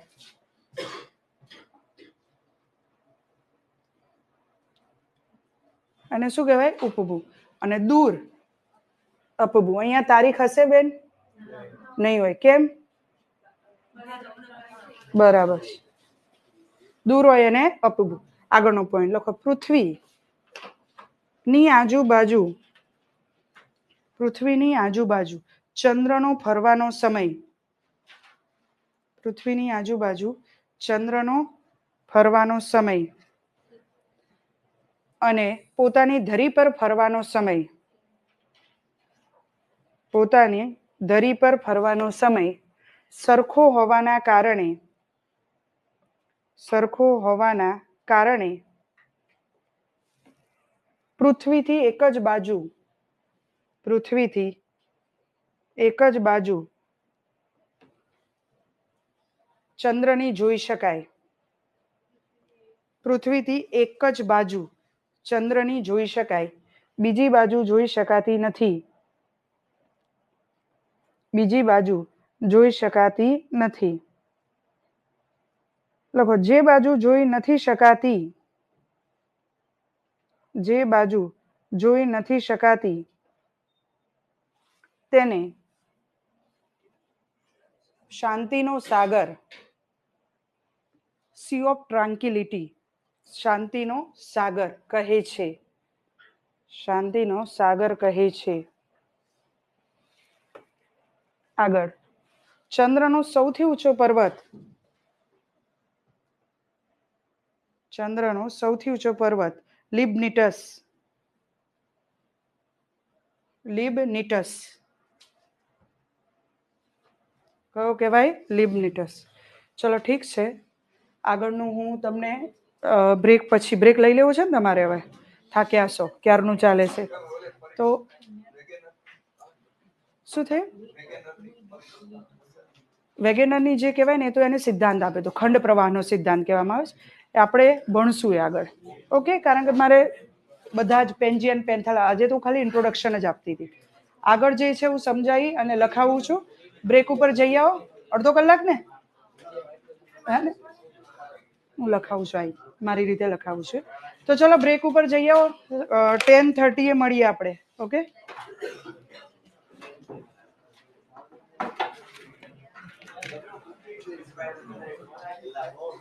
ચલો જેટલા લોકો લાઈવ છો બ્રેક લઈ લો, પછી 10:30 મળીએ. ચલો જેટલા લાઈવ છે ક્લિયર છે બધાને? ઓકે,